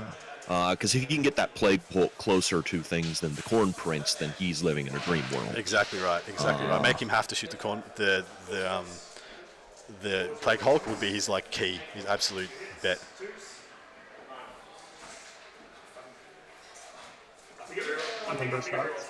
Did he roll double ones? So he's got 4 shots. Hits with 2 of them This on charge rolls? No. He's shooting with the Plague Hulk. He's got 4 shots. Okay. Hits with 2 of them. Rolls double ones. Hit wounds on 2. Roll double ones. Yep. Might be a That Plague Lance. sounds like Sorry? it is not, because Forge Worlds. So I'll just let you know right now. He has failed Death X with +3 to cast, and being able to reroll both dice from either of the Zinch reroll one and from a CP. He still failed Death X. That's It rough. happens. That's real rough. That is game losing, I think is the term. Maybe. He killed. Did you what? He can still get he can still get those 6s and just sort of mortal wound the squad out. Yeah. Or Exactly just right. fail 3++s. He It just happens. killed the Terminator with the Plague Hulk. And he was the happiest guy on the planet. Oh. It's just so funny that even at the top table of an event. The Plague Hawk rerolls wounds against infantry. Yeah, exactly right. That's Yeah. he rerolled both of them. It's You had to look it The up. Ratcon. So he's even at this top of table, this serious a game, this canny of players, you can still just nerd out over your essential paperweight doing something cool. Because that's what that poor thing is. The Plague Hawk just paid a quarter of its value in a Terminator. Yup. Massive moral victory. Oh, Plague Hulk. Yeah, you And wacky. it's sad because it's one of the, I've been looking at all the demon engines recently with the new Vigilus book, and I want there to be more of them, but there's only 7 or 8 demon engines in the whole game. Have you looked at Blood Slaughterers? Yeah, they're not bad, but they don't really do anything that a lot of other demon engines don't. And they're less resilient than other demon engines. That's my Yeah. problem. They're slightly more killy, but they're a lot less resilient. Yep. And they're actually more expensive as well. Like a Maul Fiend is considerably cheaper, and now that you can make the Maul Fiend hit on 3s, it's better than the Blood Slaughterer. But the model, the crab claw freaking Slaughterer, is so cool. Yeah. What do you think of Lord Disco? That guy's a badass. He is an absolute badass. I can't believe the people who were bagging him out. I'm gonna Yeah, run you're gonna- read my list. Absolutely, I can't. So here comes the Plague Hulk charge. Is he going to Oh charge? man, the it. Plague Hulk? Yeah, do it. I want to see him make it. So I think a little bit in Overwatch. He lost his angle to Overwatch. Here comes the 8. Here comes the 8. Did you make it? He's rerolling the 1. He made it. Nice. He made the 8. Oh, That is trouble right man, there. this is a fucking awesome game. So kill one, wrap one. Yeah, kill one. Yeah, there's definitely, it's not a free play there because Celestine can hop in and clear most of that squad if she gets lucky. Yeah, exactly. Yeah, very true. But it really depends. Well, it's just another thing Matt's done to kind of change the status quo of this game. He's no longer trapped in his corner. He's got influence across more than just one section of the board. He's making Josh split resources, move things around places he probably didn't want to do. He probably wanted to full commit into that top left corner. What has he just done? The Plague Hulk made the charge. Yes. Oh. Hashtag new meta. Hashtag Plague Hulk for President 2020. So is the gotta Plague get- Hawk 6 months ahead of the meta? He is. No, you see, because the Australians, the other side of the international date line, they're actually a full year ahead of us. We are, and we're upside down as well. So we're a reflection Yes. of what is. We're actually just a reflection of what is good. Oh, right. In Australia, airplanes are bad, and Yanari are the worst army in the game. That's exactly right. Oh man. So that gives the Corn Prince a chance because now Celestine is gonna have to choose between going after Corn Yeah. Prince. Yeah. Honestly, he still has probably two, depending on how this movement ends out, how many guys he kills. There's still probably a pretty good chance he has two Deathwatch squads to shoot at that Corn Prince. Because they'll be closer than the Zangors, obviously, and he's on the other side. He's on the wrong side. Any sixes there? No sixes. One and six left. no mortals, and he made all the 3 ups. It looks like. Yeah, Corn Prince just bounced. That's a shame. Jesus. That's a shame. That's not ideal. They could fight twice. Yeah, look, at this point, True. you just fucking do it. He's got 11 CP left. You just do it. It's not Yeah, even a else question. Yeah.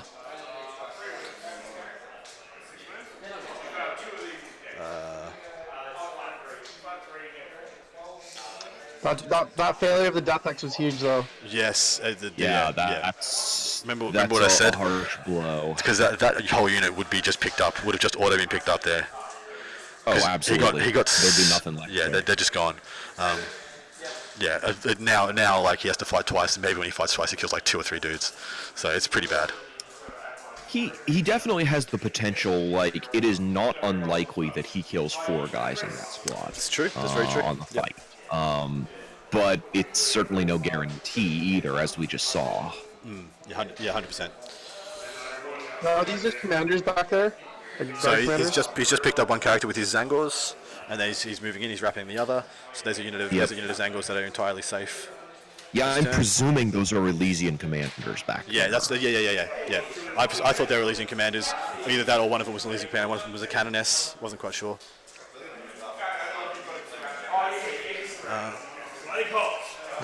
Plague Hulk's attacking. Here we go. Yeah. Hold on to your asses. Watch as the Plague Hole just cleans out that Yeah. whole squad of Deathwatch by Eight- itself. 8 attacks, hitting on 4s. He's got cocked. He's got 5 hits. Rolls on 3s. He's using his Scourge.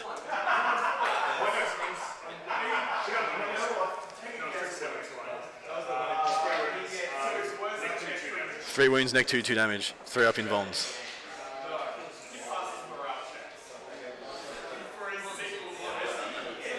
He's going to CP one. D6 damage or D3 damage or whatever it is. Yep, doesn't really do anything. Cool story, guys. Plague Hole. Plague Hulk. Doing Plague Hulk things. Like walking. Looks like I got some guys hitting back. 4 hits, win on 5s. He's gone after the DP. He's got 1 win go through. He saved it.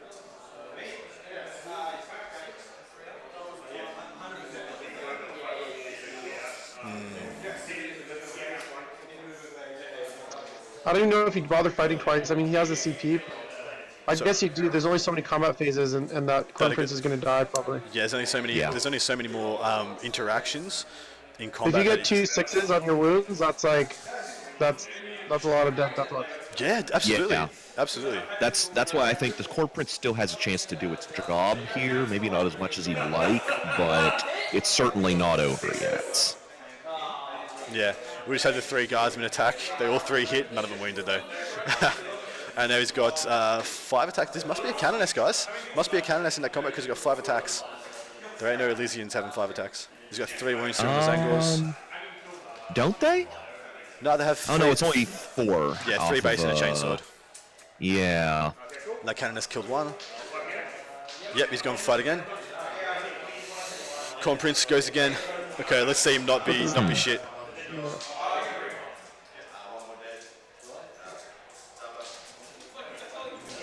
So None the first time. here we go. The big axe attacks. Any 6s?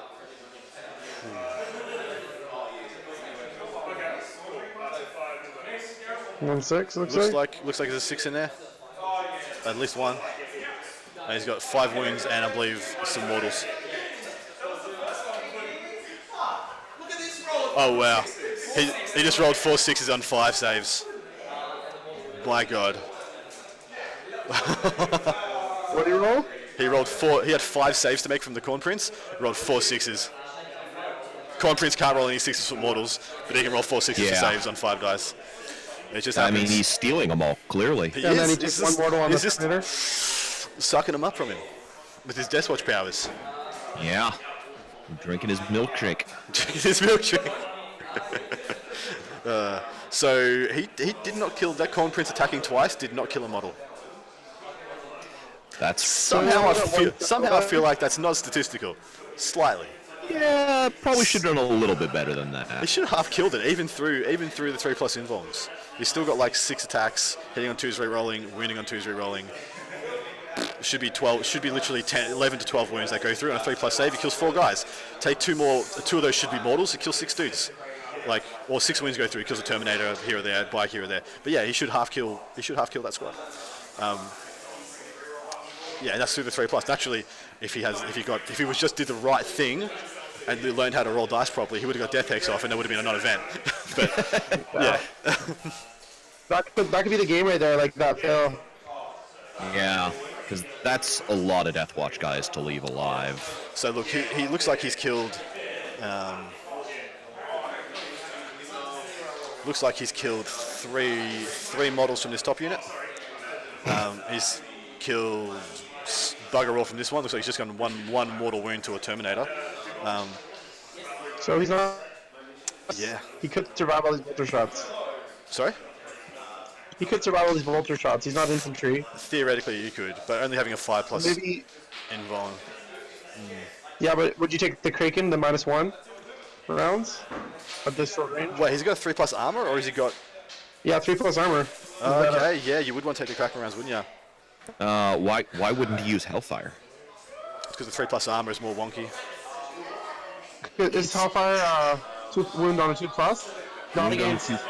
Oh, that's against. That's only against Vehicles and Titanic. Yeah, it works on almost everything. Yeah, so yeah, you Hellfire, Hellfire for sure. Hellfire statistically is the best against almost everything. Everything except the vehicles, right? Yeah. And then Pretty of course much, it's not the yeah. best against vehicles. Yeah. The other one would be to go Kraken rounds and then go pay the +1 to wound. He's still got 14 CP. It's pretty reasonable to pay for that. Yeah. So Celestine, I think if she goes into those Zangors and they +1 wound and fight twice, they might actually have a chance of killing her. Yeah, they do. They have actually a decent chance of killing her if she goes in. And she's pulling back. Yeah, he's seen that. Do you know why? Because that's his Kingslayer. That's what Matt's chosen for Kingslayer. I guarantee that's what he's chosen. So if he puts it, he can't risk her. He'll give up 3 points if he puts her into the Zangors and she dies. Yeah, that definitely would have some risk to it. Although the flip side of that is, like, she could probably clear out anywhere between 6 and 8 of them without any difficulty.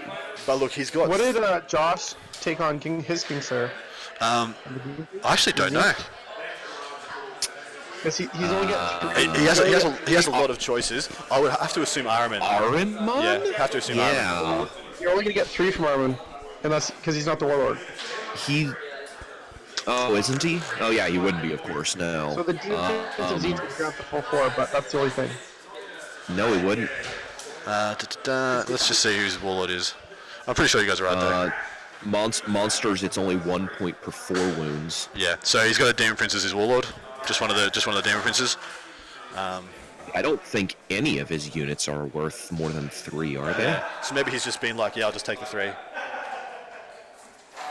It wouldn't be the worst thing in the world. What else were you going to take against his know. army? Maybe Mark for Death? Yeah, that would be. I guess that's something I'd throw out there. Is maybe you guys covered this before I jumped on. What would you take against his army?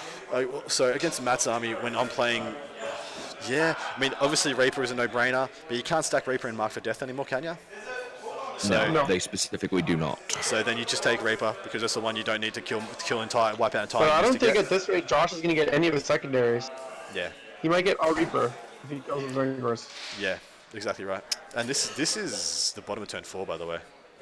Yeah, we're deep in the game at this point. So The Matt's- problem is, unless Matt takes the center, Josh is going to as long as keep Josh jumping kills him. one thing a turn, he'll win. Yeah. From primaries. So what does Matt kill this turn? Matt's killed. Max out on. So on Minions here. Matt's killed 2 squads this turn. He killed a unit of Elysians, and he killed one of his company commanders. You think what is Matt's killed 2 squads? Sorry? Matt's killed 2 squads? Yeah, Matt's killed 2 squads. Oh yeah, yeah, he I has. don't think Josh kills 2 units this turn. Yeah, me either. No, probably not. I think The Khorne Demon Prince, and I think that's it.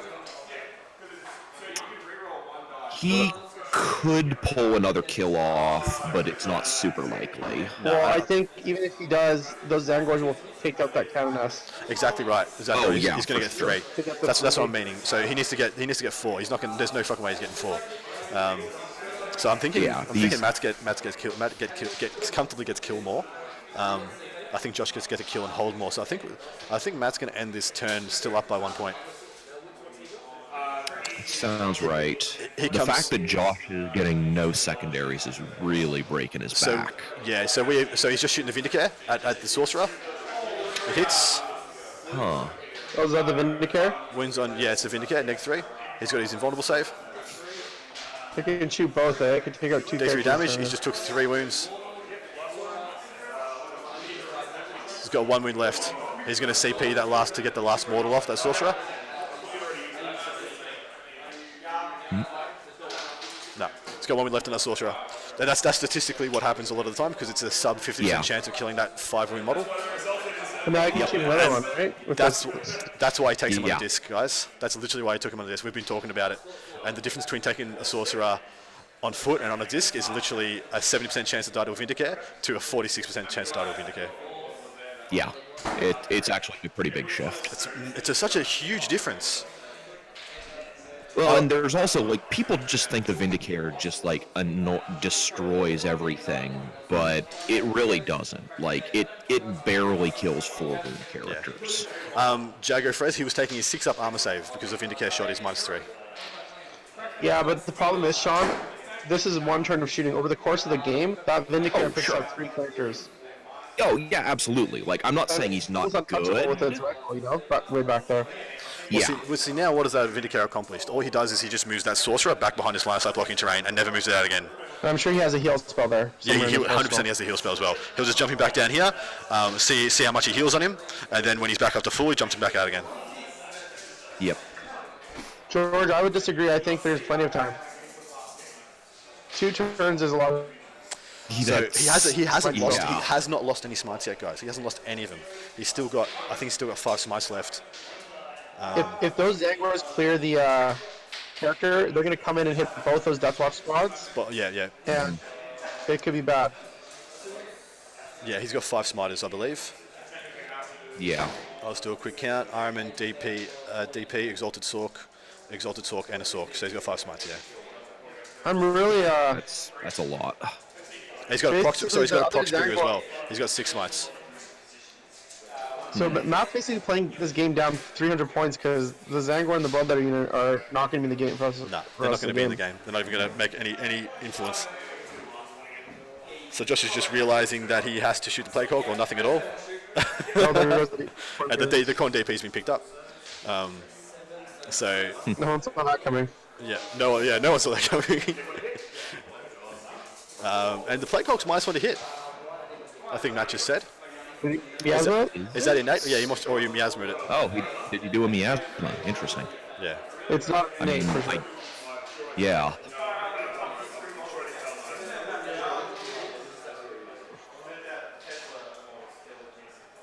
Yeah, that's right.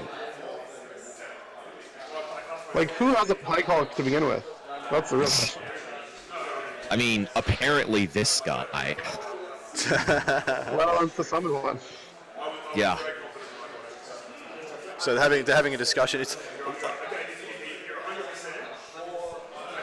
yeah. So Josh Brodie is saying he's 100% he didn't cast miasma, and Matt's like, I was pretty sure I did, but Josh is like, I am 100% you didn't cast it, and Matt's like, well, I'm only like 60%, so I guess we're going with you. So very amicable because Matt's like, pretty sure I cast miasma, but Josh is like, I 100% you didn't cast miasma. So Yeah, I fair enough. didn't see it, but it's really easy to miss from this perspective. That's so. the onus is on Morosoli. If you cast it, put a card on it, have a little miasma token, do something to indicate it's there. Then there's no arguments. There's nothing to see. Especially for an army that has as much psychic as he Exactly does, right. he needs He to has have a something. super convoluted psychic phase. He has multiple rerolls. He has multiple buffs. A hell of a lot of smites going off. The onus is on him to keep that accountable. Yeah. I agree. I just don't feel comfortable playing without something. Yeah. Yeah. Because then, sometimes unfortunately you will play a player who will argue that you don't have it when you do. And if he takes it to the TO is going to be like, well, why didn't you put a marker on it or something? And you're going to be like, well, there you go. Yeah. Well, next turn, how hard does Matt go? Does Matt just go full commit all his characters in conjunction with his Zangors, smite and try and drown and smite out and wrap all this? Well, the Celestine is way back out of position now, so... Yeah, Celestine, so he doesn't have to worry about it. He has got some sisters up here for some denies. Yeah. It depends. It depends if he thinks he's not going to win this game and he needs to go for the Hail Mary. But yeah, I think it's in a very interesting position. I love that he's got himself. He's in turn 4 in a game which, if we were doing a traffic light system for, green for most likely going to win, yellow for who knows, and red for most likely going to lose. This is a red for Matt on paper, and he's in a position where in turn 4 he can win. I think that's pretty good. Mm-hmm. It's definitely interesting. I still don't know if he's going to. I still would say he's probably not going to, but he has a chance. He has to go for it. I think he has to go for it because if he doesn't, Josh will just have too much killing power still. Yeah. And with 2 more turns, he's gonna kill too much, and he's gonna get a few more Reaper points, and it's not gonna look good. Well, so right now the only thing and Josh controlling the center of the board. Hello, Sean. Hello, Are we Sean. on the play call? Sean, you there?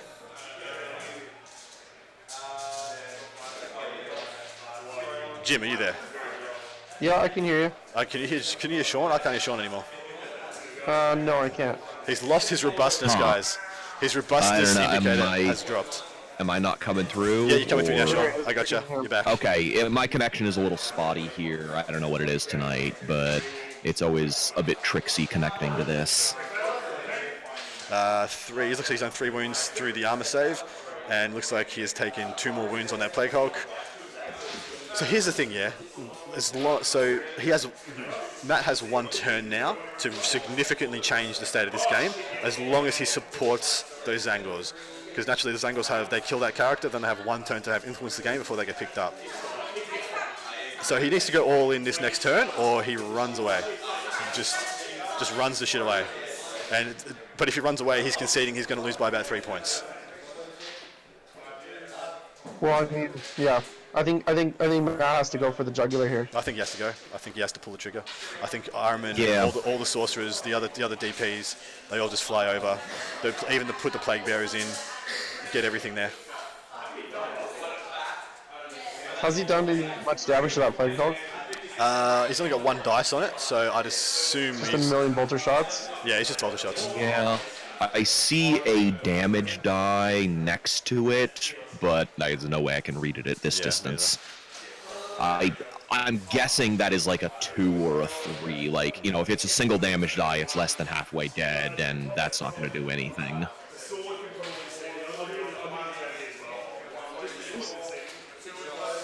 Yep. So he's got another 6 shots. This is from this unit. So he's shot all the other Deathwatch units, and the Plague Hulk's still there. Shouldn't die. It shouldn't die, no way. No, it shouldn't take any real damage, honestly.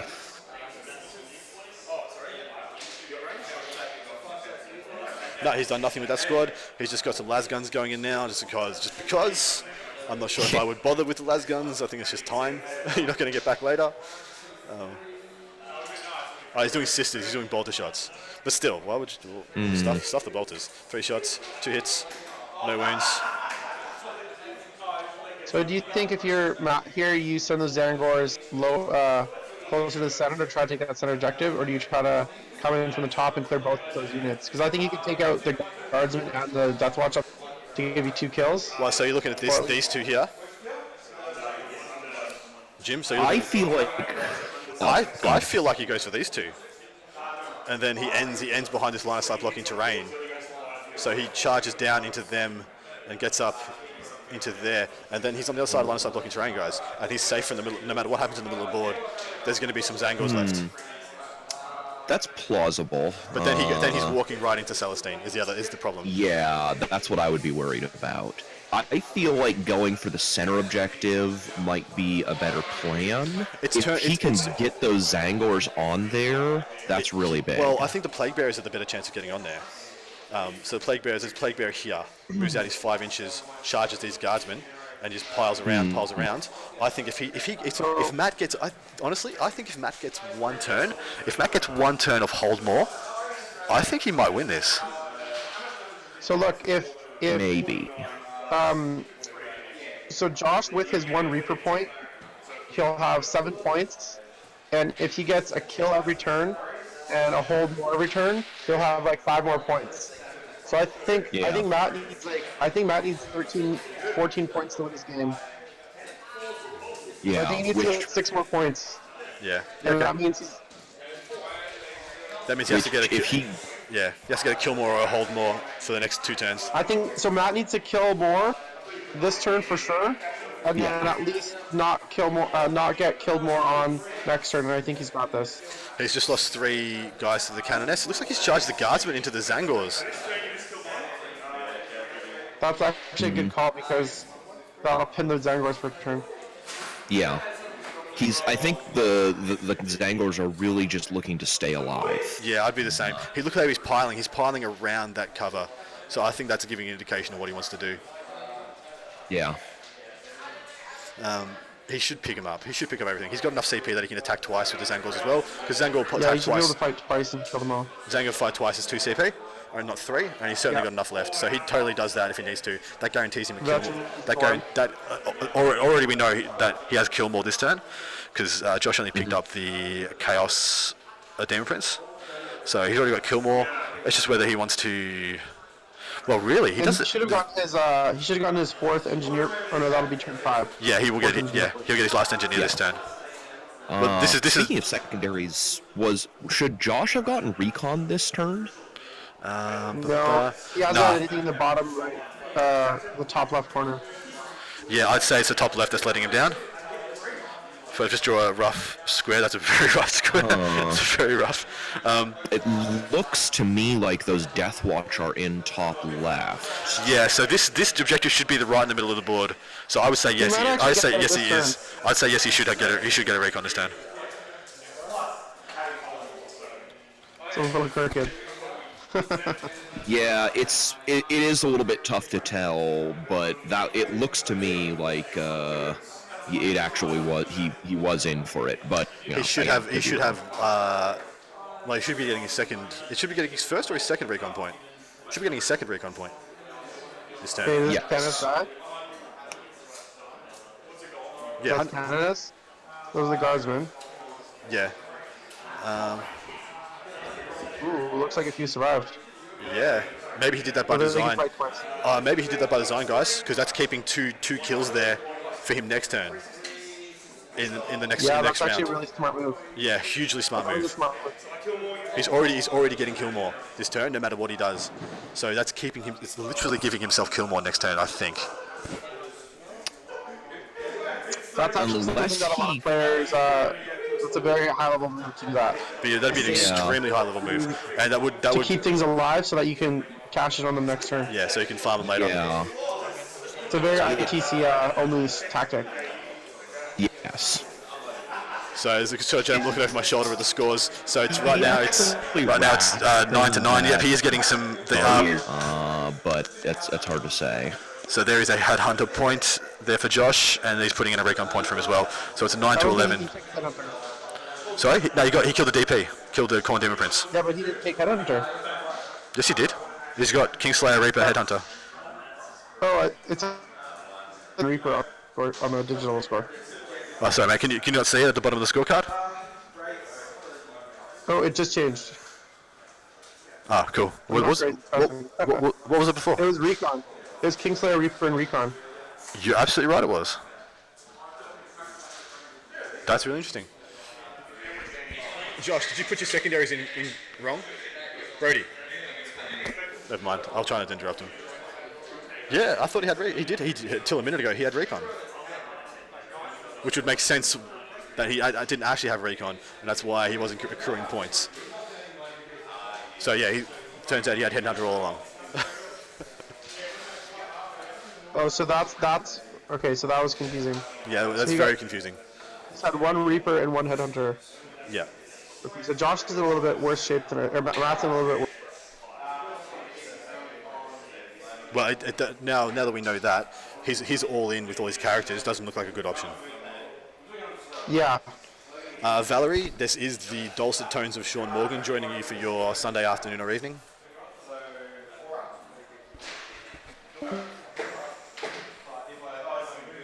Yeah, that does make sense why he wasn't accruing. He should have been accruing recon points for the last 2 turns. That would make sense. So he needs to drop that sorcerer where the Vindicator can't see it. I assume he's just done that.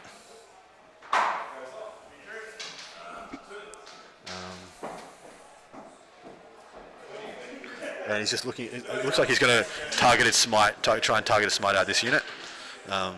He's going to keep the Zangors there. Like I said, yeah, he's just going to farm that last guardsman and that character that's there, which is a very top tier play. Yeah, Recon would have been working for him too. I'm not sure why he's bothering to move those guys, but he's moving them, so fair enough.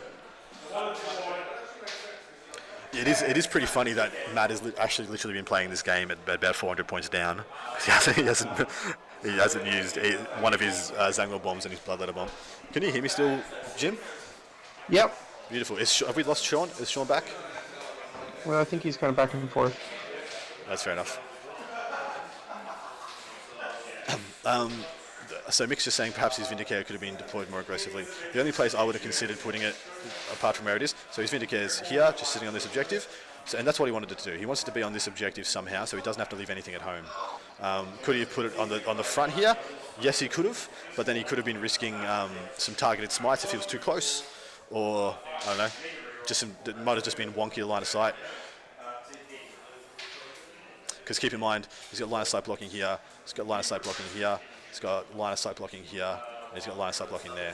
So he's the only real firing lane he's going to have. So I think he's trying to smite scope the Deathwatch there as well. Is there? That's the only real fire lane he has. It's pretty wonky. He doesn't make curved bullets. Yeah, he's trying to get this top Deathwatch squad. He's going to try and smite it out, target smites, firestorms and things. You're going to win. I can't win. So I can make it very close. Matt's just told Josh Brodie that he doesn't think he can win, but he's going to make the game very close. Yeah, Matt's of the opinion that he can't win. I think that is incorrect. I think he can win. I do think it's unlikely, just as it was unlikely at the start of the game. We're just going into round 5. So it's the top of turn 5, and I think we have 30 to 35 minutes left. Look, this should get a pretty natural conclusion.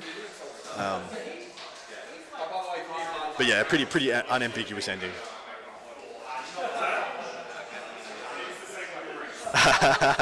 George thinks Matt's psyching him out.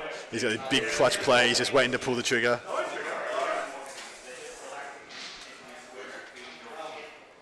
This is Matt's turn 5, right? Yeah, it's Matt's turn 5. So I think he'll get one more secondary, and then at this point, I don't think he's going to get a recon. And I don't think he's going to get a king player. Nah, he's not going to get a single recon point.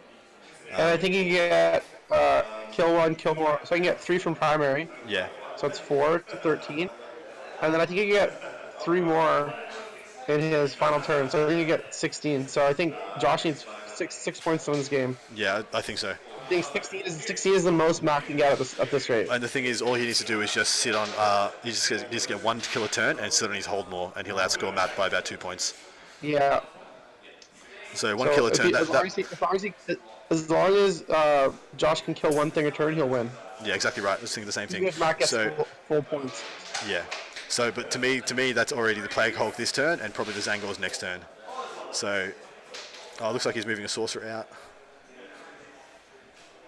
I think he's still got like 50 reinforcement points or something. Yeah, you're probably right. I don't know if that's going to come into play here, but... Valerie, so far, the Vindicare hasn't killed a thing, but what it has done is kept all of Matt's smites right in this zone.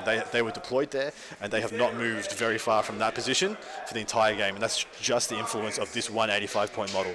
So I think that pays for himself. Even if he doesn't kill anything, keeping them all bottled up and keeping them from jumping around the board, I think that's done his job. He's done his job immensely. It's just it's the same as the strength of things like the Kellermorph. Yeah.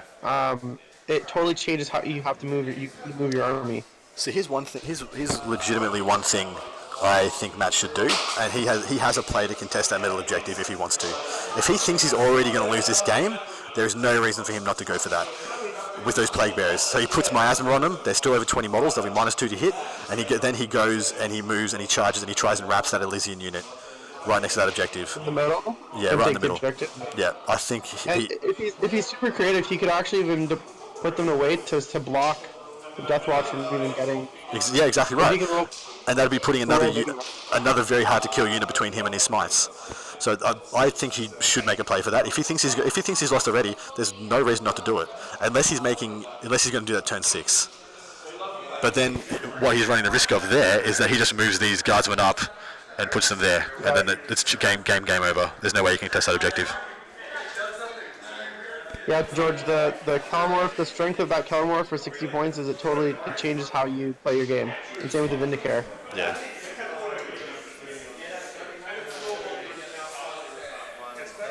Sean Morgan, have you rejoined us? Can we hear your voice again? Perils? No, I don't think he did.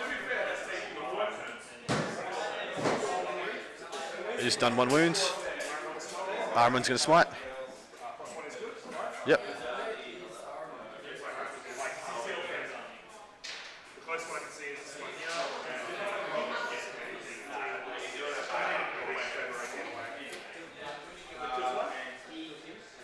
Yeah, Arman just killed it. Arman just killed a guy.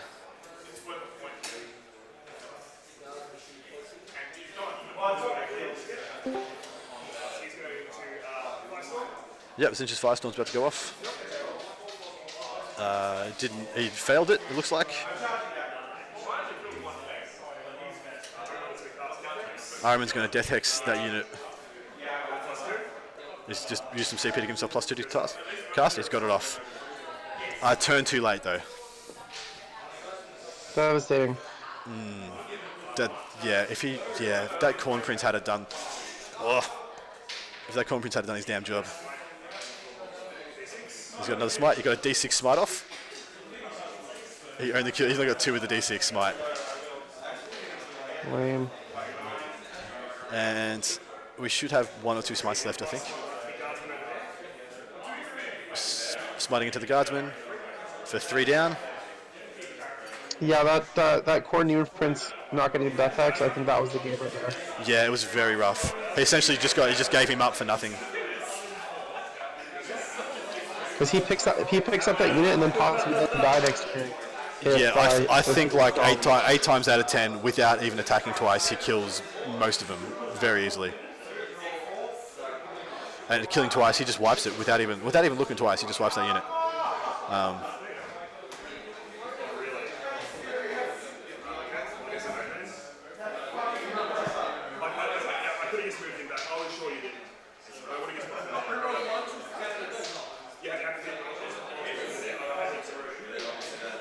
I see he's being nice. So Brodie measured. So Matt measured to be out of deny range, I think. When in reality he was in by like 1.5 inches, and Brodie's just said, "Yeah, you had the movement, just move him." So that's pretty good of him. Ironman's just warp timed himself. So he's just warp timed this guy. So he put him out there to make sure he got a Death Hex off on that top squad, and now he's just warp timed himself back in behind. He's going to pull him back? Yeah, just pulled him back with a warp time.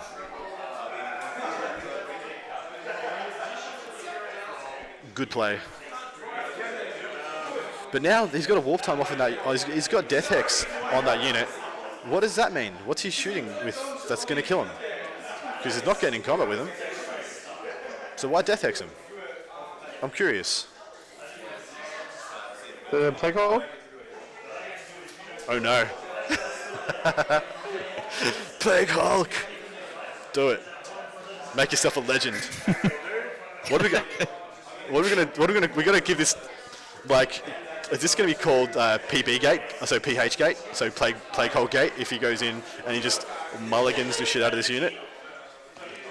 I mean, he's got 2 attacks, so I don't know how he's gonna manage. He'll find a way. He's a Plague Hulk, guys. He's got tricks. It does reroll all hits, though. Ugh. Is a Plague Hulk a Demon Engine?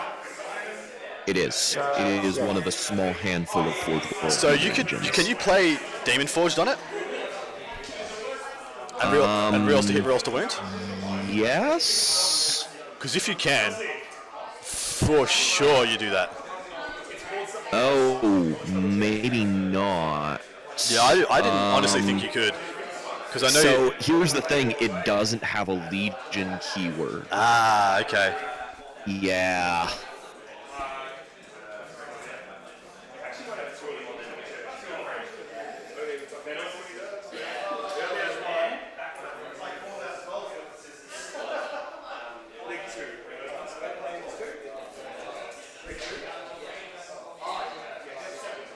Yeah, the Hulk isn't even a Death Guard unit, so it can't auto-explode.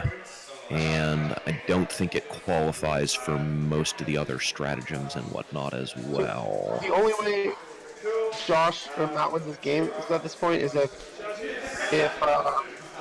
that Plague Hulk survives and those Xanagors survive, then Yeah, he denies him that's the a kill. huge swing. If he has to deny him a kill to win this game, in either one of these turns, to my mind. Looks like he's just killed the Guardsman squad. There might be 1 or 2 left underneath that, the lip of that. Yeah, it looks like one guy left there, yeah. maybe 2.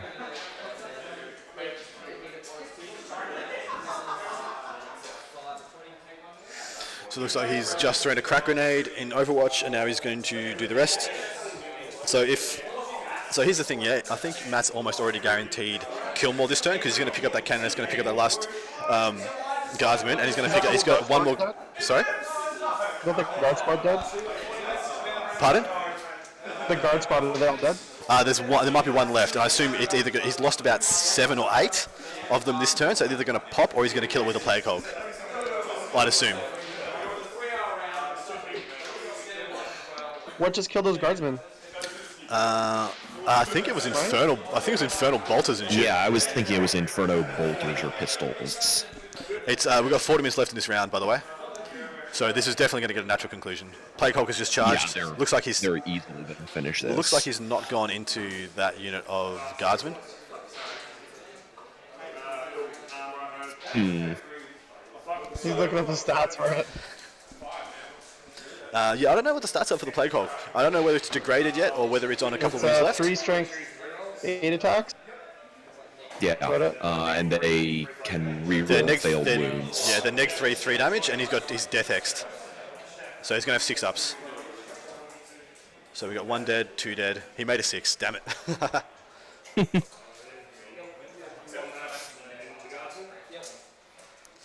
So he's just tapped. Yep, so the Zangor's attacking now.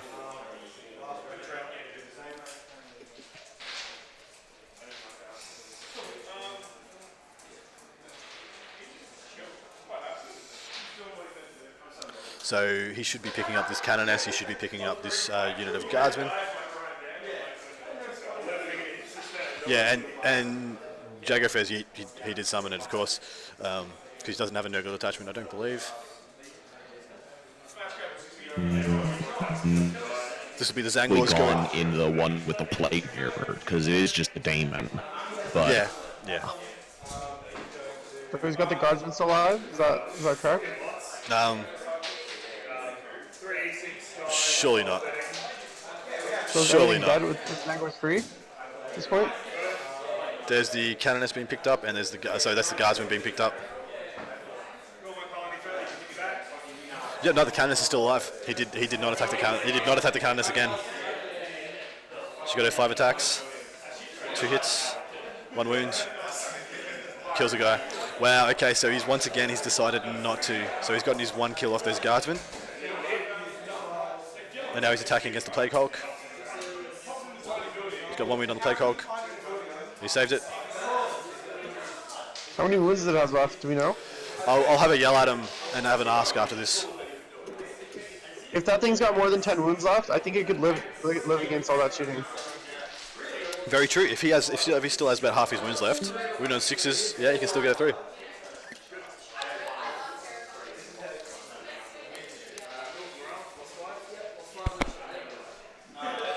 Okay. Yep, so it looks like the rest of those guardsmen have popped to morale. So there's his 2nd kill for this turn. And look, So Matt's going to he'll get 4 points this turn. Yeah, he will. Up to Yeah. 15. So he's also going to kill more. So if Yeah. he can deny the kill, to Josh, which is going to be tough. He wins by 1, yeah. Well, Well, he can win by 1, theoretically. he can win. Wow. I think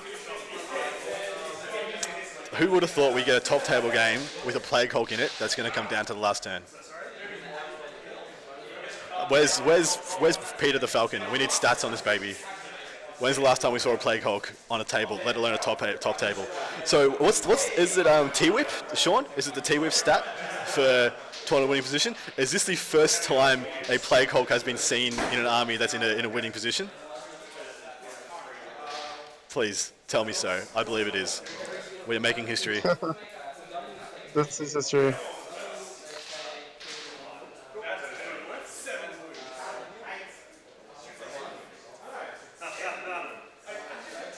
Got some more guys being picked It's up. never been seen. Yes, He says guys. it's never been seen. Sorry? He says it's never been seen. It's never been done, yes. This is history making. And imagine if he wins with the Plague Hulk and Pete has to tell everybody on Chapter Tactics that it was the Plague Hulk in the list that won Ratcon. That's going to be so good. Please. I didn't really care who won before, but I want the Plague. I don't want Matt to win because he's a prick, but I want the Plague Hulk to win.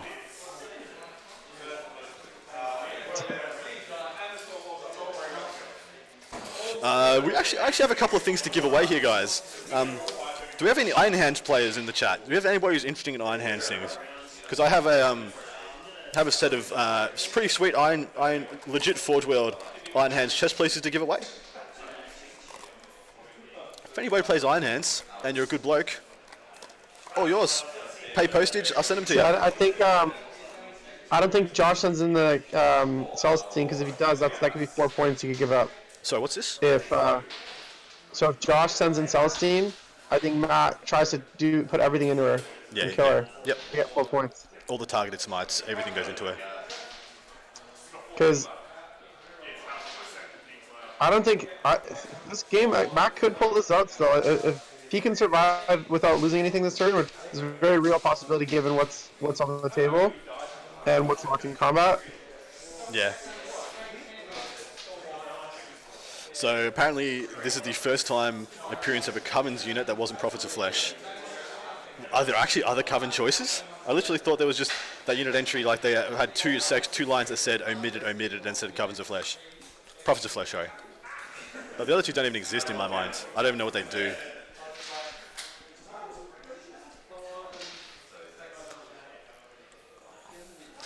Matt has played a really, I gotta say, both Matt and Josh have played a really good game here.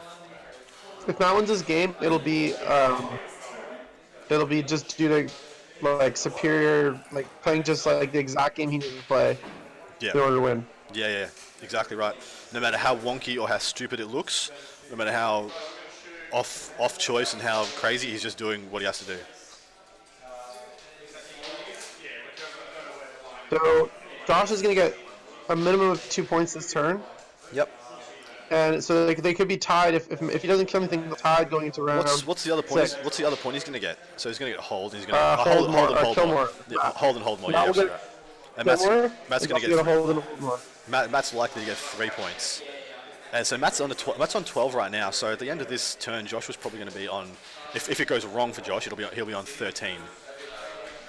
The problem is though, he's out of engineers So he's maxed his engineers. Yeah. So He could get a recon though, potentially. I don't think that's gonna happen. nah, I think the chances of him getting recon are pretty. They're over. They're over. There's no chance of him getting recon. And yeah, Candace is she's flying away. Sorry. Looks like Sal is got out of the. She's way back in the corner. The Canoness. No, the Celestine. Oh yeah, Celestine's here. Yeah, he's not going to risk her. If he stuffs up with her, he loses. He just can auto lose the game. If she goes in and whiffs or goes in and does below average, she could just get punked out by the Plague Hulk in combat, or she could just die to the Zangors if she goes in and whiffs. So there's no way. Even if he just kills her in half and gets 1 point for just taking 3 wounds off her, that could decide this game. Can you? Oh, he doesn't have warp surge. I was gonna say you can't warp surge the Plague Hulk, but he doesn't need to. I guess he got 3++. A 3+ armor save.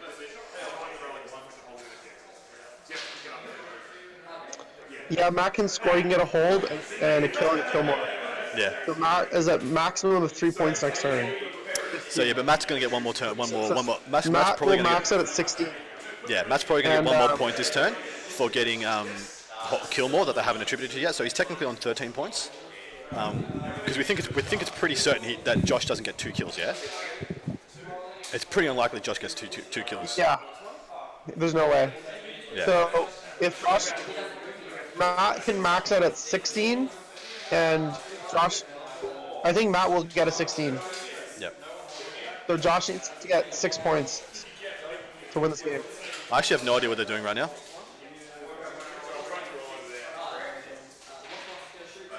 They're just shooting into the shots into the Plague Hulk.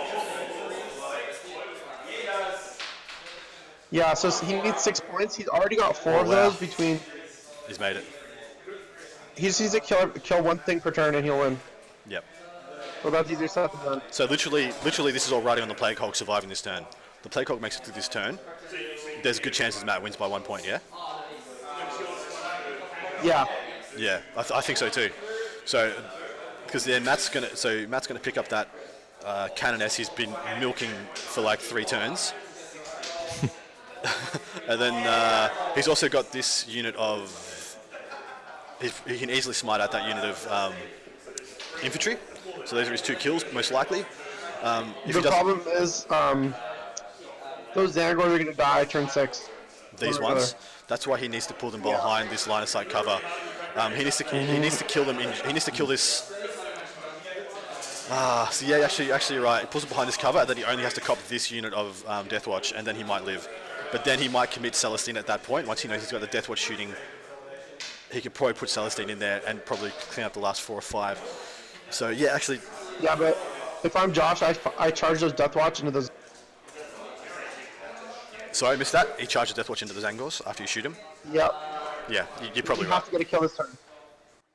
He has. Yeah, you're exactly right. He has to get a kill. If the Plague Hulk doesn't, if the Plague Hulk lives, then you do it.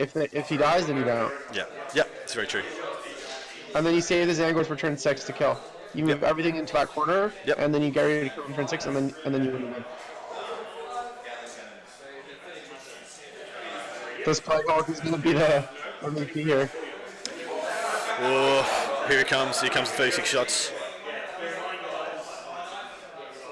Jesus.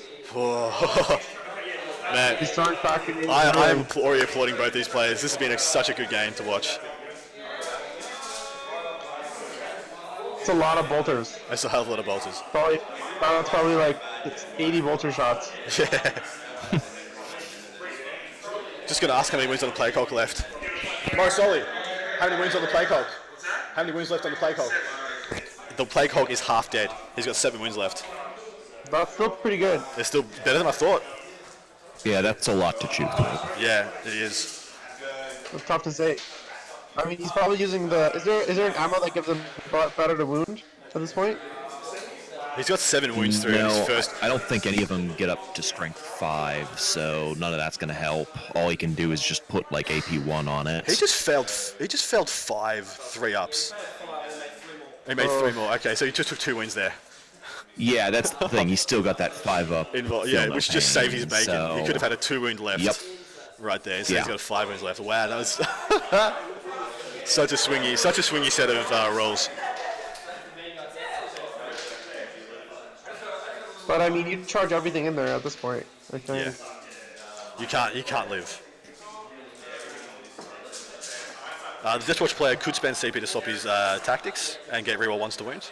If he wanted to, you could absolutely do that.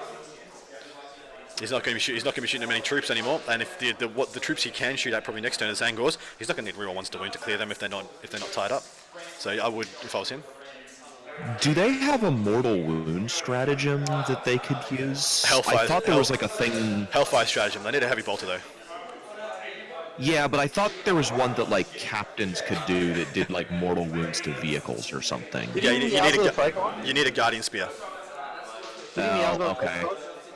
He failed another save there, so he's got. It sounds like he's probably got 4 left.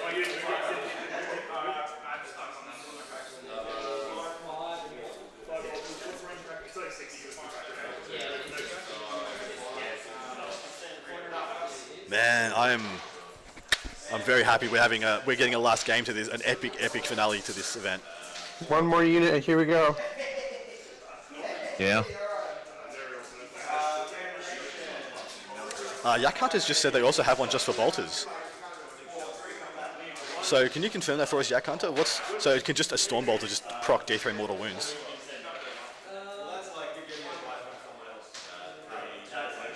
Except Adam and his Templars. Yes, I used to take so many Devastators with a Heavy Bolter. So, Heavy Bolter, Storm yeah. Bolter, and a just Chariot. That's clarifying, it. they can fall back and shoot, but can they fall back and charge?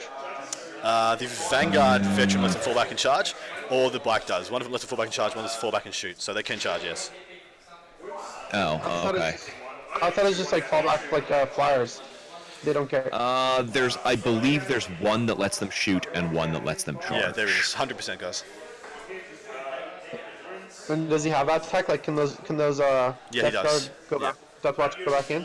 Yep. Looks like he's lost a guy. Someone's just died. Maybe, probably, yeah, he's charging. So someone's just died on Overwatch, and he's just gone in there. And there's still Death Hex, aren't they? Yeah. But the thing is, though, he's got Power Fists. Well, sorry, has he got Power Fists? Has he got Fists or has he got Swords? I need to check that, guys. Nah, they're Swords. They've all got Swords. He's got no Fists. If you're talking about the mortal wound thing, there's a basically an EMP shell that lets them do D3 mortal wounds instead of one of their shots. Oh, okay. That'd be very relevant.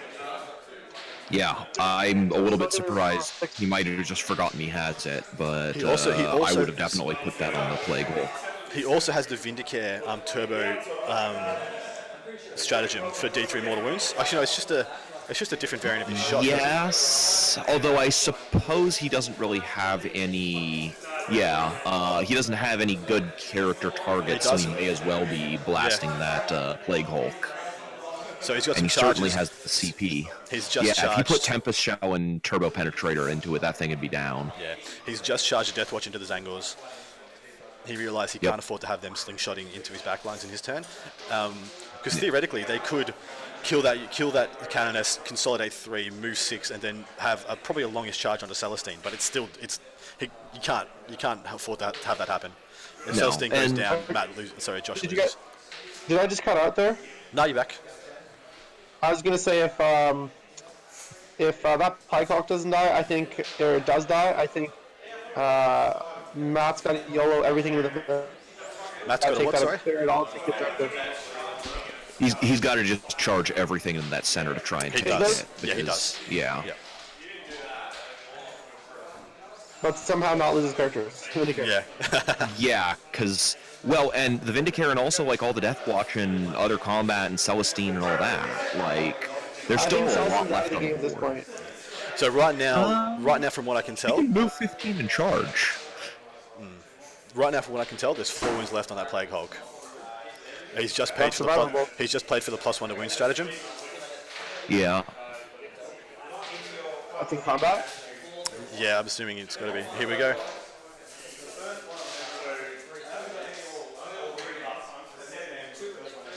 Looks like Matt has 2 CP left. Am I reading that right? What's he just done? What did he just do there? Oh, okay, sorry. He's got his captain with a thunder hammer, guys. He's got a smash captain. Well, that was his 4 attacks. He okay. just played +1 does to wound. have one. He just paid +1 to wound on him, so he wins on 3s instead of 4s, and he's got 2 wounds through. Yep. And Matt's got 4 wounds left. He's just failed both his 6-ups. Yeah. That's what he's kind of... And even if he passes one of these, he's still got to deal with all the other Death Watch that'll kick that last 1 wound Did he off get him. reroll one? He's got 1 wound left, guys. Yeah, that's a rough time for this big boy.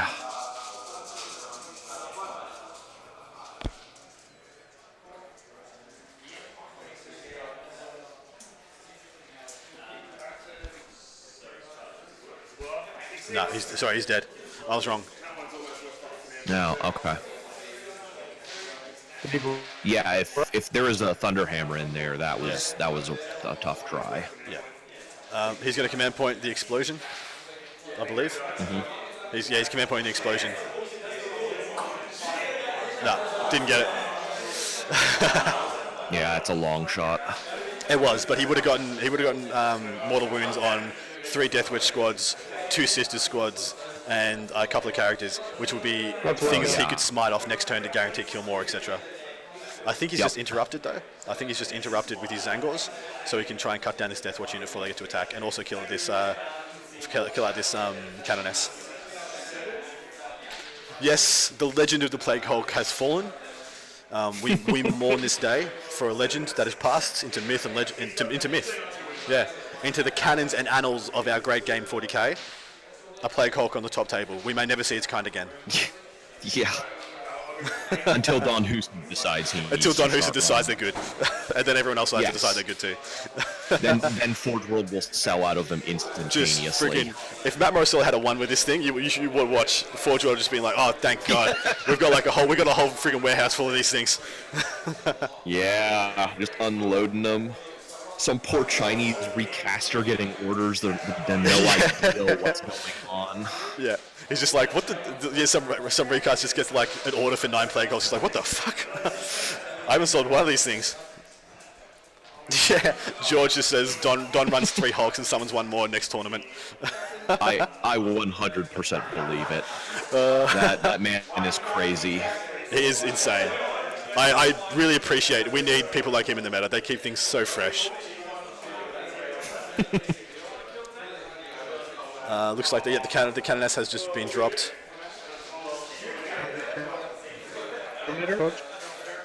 Here comes the Consolidate.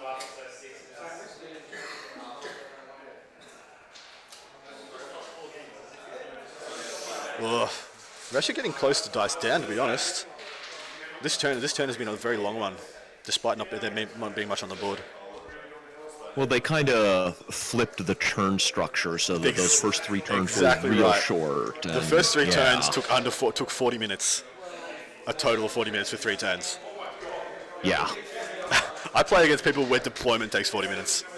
Ugh. Ugh. I have as well, sadly. Wow, this is the Deathwatch guys in combat. Did quite a few misses, winning on 4s.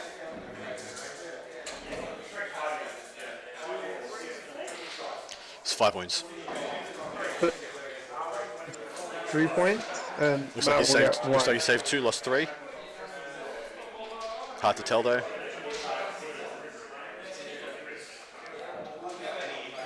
What's he thinking? Oh wow, he lost all 5. He didn't save any. Yikes. That's rough. Yeah. Welcome And to now- 5+ saves. Deathwatch is going to try. Yeah. Is going to try and pin off him.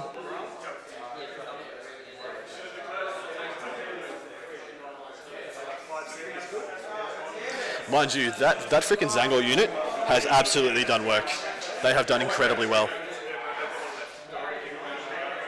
Matt's just pointed out he has 1 command point left.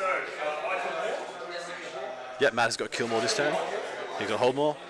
So Matt will go up to 13 points this turn, whereas Josh will get kill, hold more. So he'll get 4 points this turn. 14, 13, yeah, that's correct. Oh, those should be 15. No, that's right. What's the That's right. fourth? What's the fourth? Sorry? You're right, yeah, there is no 4th. So it's just kill, hold more. Hold more. Yeah. So, man, turn 6 is about to begin, and there's 1 point in this game.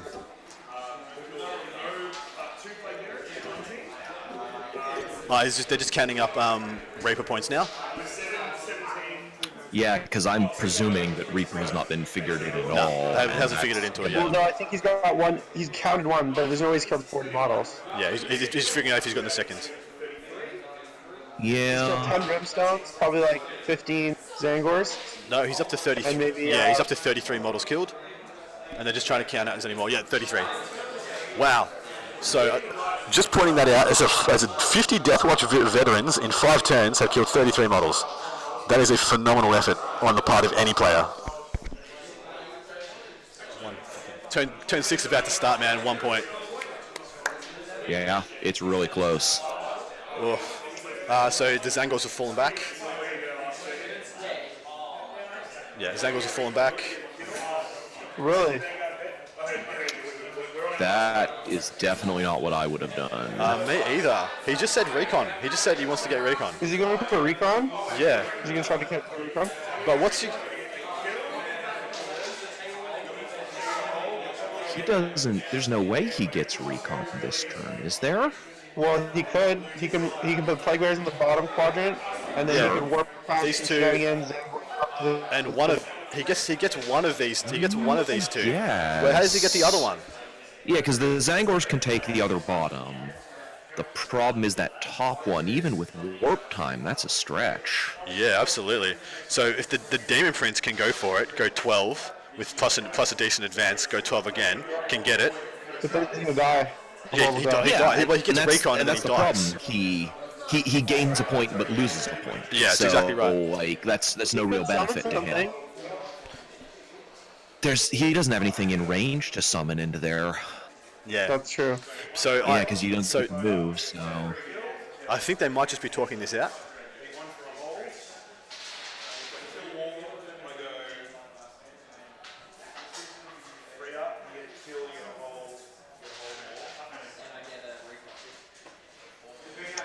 But I think so you see they're the just warp they're time- just so they're just figuring out as soon as the Zangors go down.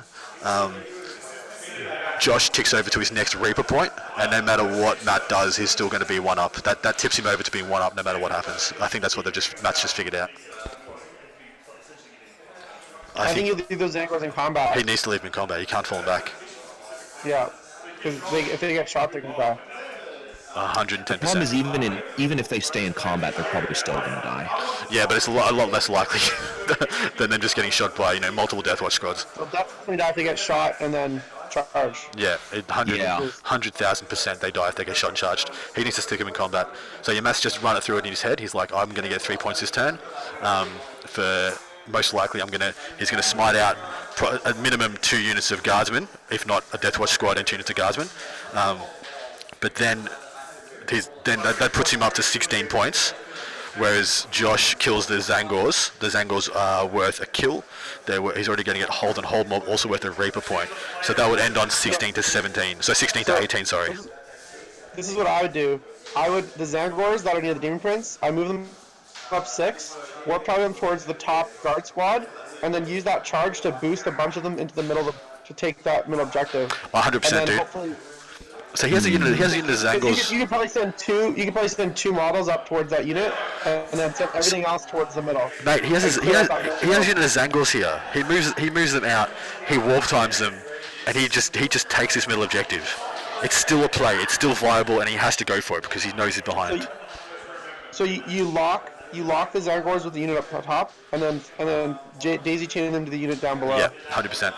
100%. And then charge, kill the guardsmen, and then all those death watch and take that middle objective. That's the only way Matt wins it. And then because they're locked, in Yeah. Josh's turn, you wipe them, and that gives you your kill more. Well, they're not going to be able to die. They won't get shot. No, that's what I mean. Like the 2 units of guardsmen that you wrap, you don't worry about getting kills in your turn. You just worry about getting wraps in your turn. And then at the end of Josh's turn, so in Josh's fight phase, you kill those 2 units of guardsmen, consolidate in towards which you will have every right to consolidate towards the Vanguard vets in the middle. Sorry, the Reapers. Sorry, the Reapers. The Death Watch onto that middle objective, wiping those 2 units of guardsmen, getting yourself kill more, getting yourself hold more, winning the game. It's at this point. I mean, those are a lot of ifs and buffs I just said. But honestly, I don't think he has much of a choice. But that's also contingent on those Zangors not falling back and dying, which is what they're The about to do. Zangors can't fall back. He needs to put him back in combat. He needs to ask nicely for a takebacks. Yeah, that's. I feel like that is not a good play over on that side. I feel like that's as unpleasant as it is to leave them in combat. He had to. Yeah, I can't disagree. If they're in combat, he maybe takes out 2 more before they get to do all their stuff. Yeah. And I'd rather take their combat than their shooting. Yep, I agree. Oh, for sure. I'm trying to remember what Deathwatch have to trade out if those guys still have a bolt pistol. I don't think they do. Nah, they don't. Yeah, Not if they got a storm shield and a storm bolter. I would assume they Okay. can't. We'll ask Peter. Pete, are you in the chat or anybody else who's got a bit of expertise on Deathwatch? Do they still have pistols? And you know what? If he rolls big enough for that charge with those Zangors, he might even be able to get them into that bottom quarter or into one of the quarters. Yeah, well, there's room there. absolutely right. He can certainly. He's not doing it. He's pulled back. He's pulled back his Zangors. He's not even moved them forward. He's got them still there. Yeah, so he hasn't seen that play. So Yak Hunter, which is Pete, has just told us he's having a look now. Yeah, it doesn't look like they have a bolt pistol. I was just digging that out of the book. Because they basically end up with 2 items off of the weapon list no matter what you do. Yeah.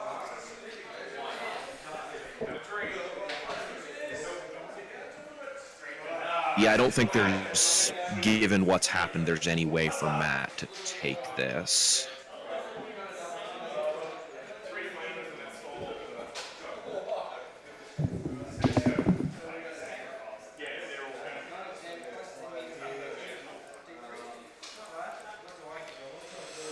Uh-oh, am I lagging out? Stream's good. Cool. Yeah, okay, you came through for, me there, but... Am I okay now? You hear me? Yep, you're coming through good. Fantastic, sorry. Is he gonna summon? Yeah, so look, I think he's seeing the play now. The way he's measuring, it looks like he can see it. But the way he's moved his Plague Bearers, he can't get through those gaps. He hasn't left himself enough gaps to put the Zangors through. Yeah.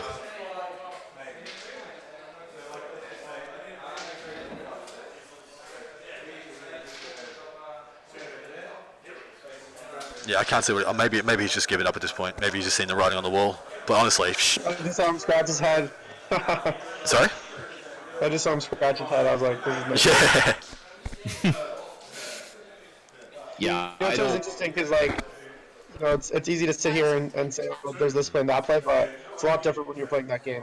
Yeah. Oh, exactly right. absolutely. Like, the pressure on him and kind of the mental effort that he's under is a totally different game. Like, those of us sitting up on the ivory throne here can say, well, perhaps he might be able to.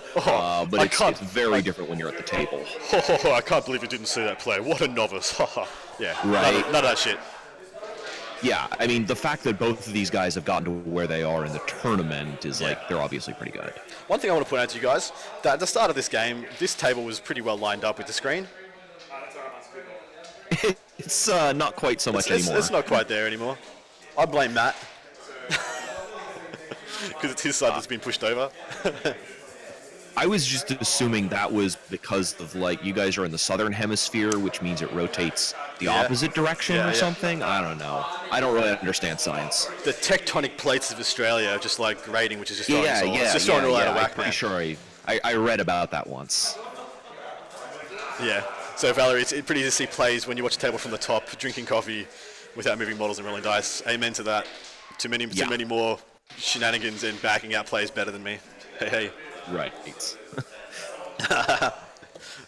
So, Jim, I'm a little bit curious. What do you think of this Chaos Army? I mean, you're kind of our resident Chaos guy here. What's your feeling on it overall?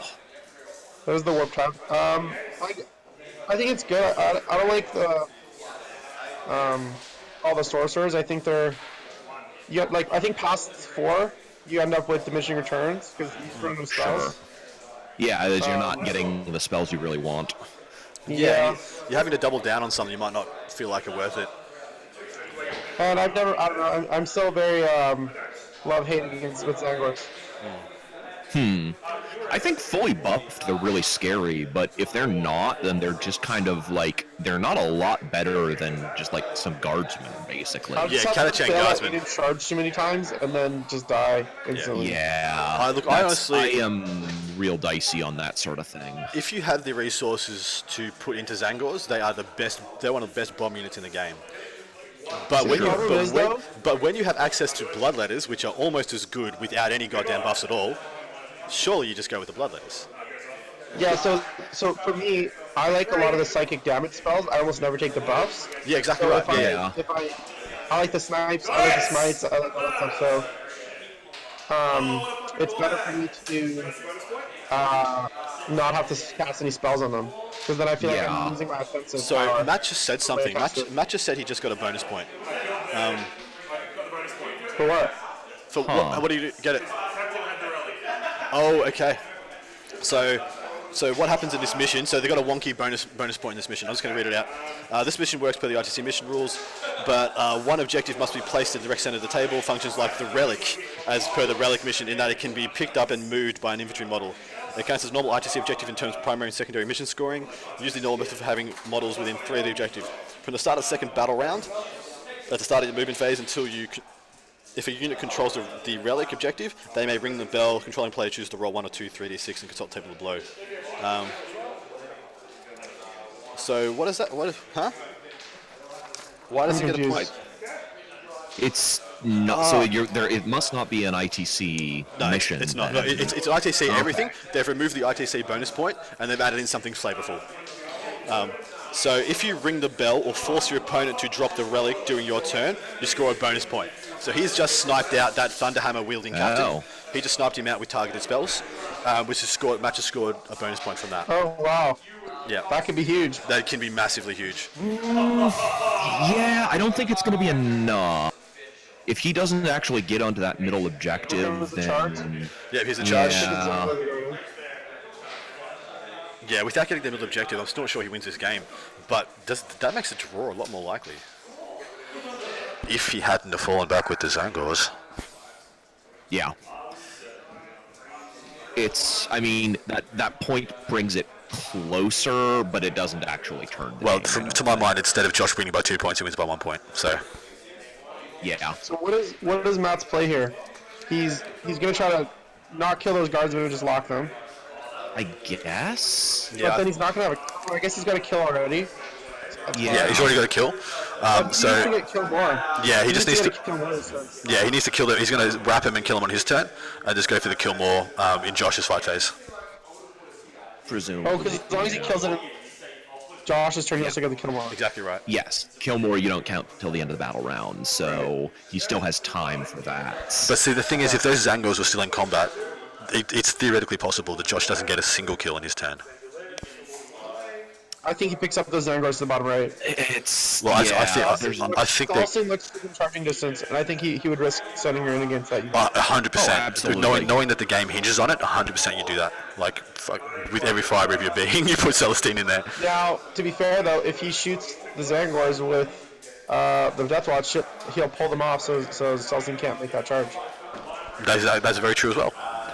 But he also has no command points, so that's easy. That's if he kills 2 or 4 of those from shooting, they're gonna. I'm just going to get a quick count of how many. So it looks like he's got 7 guys left in that unit. I would assume. I'd have to assume. I can see 1 jump pack in there. So he's got. So there's 6 storm bolters. So it's 24 shots into 1, 2, 3, 4 into 8. So 24 shots into 8 Zangors. That's not even with them charging.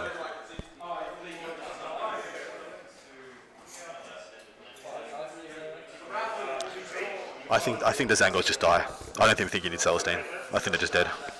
Yeah, between shooting and charging, there's no way those Zangors live through all this. I think now that he's got that bonus point, that might be the thing that loses Matt the game. Yeah, because all he has to do is kill the Zangors, basically.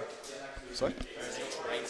It should be the cardboard box under the table. Although The cardboard box under the actually, table. if he's got that bonus point and he kills those Zangors, there's 7 Zangors.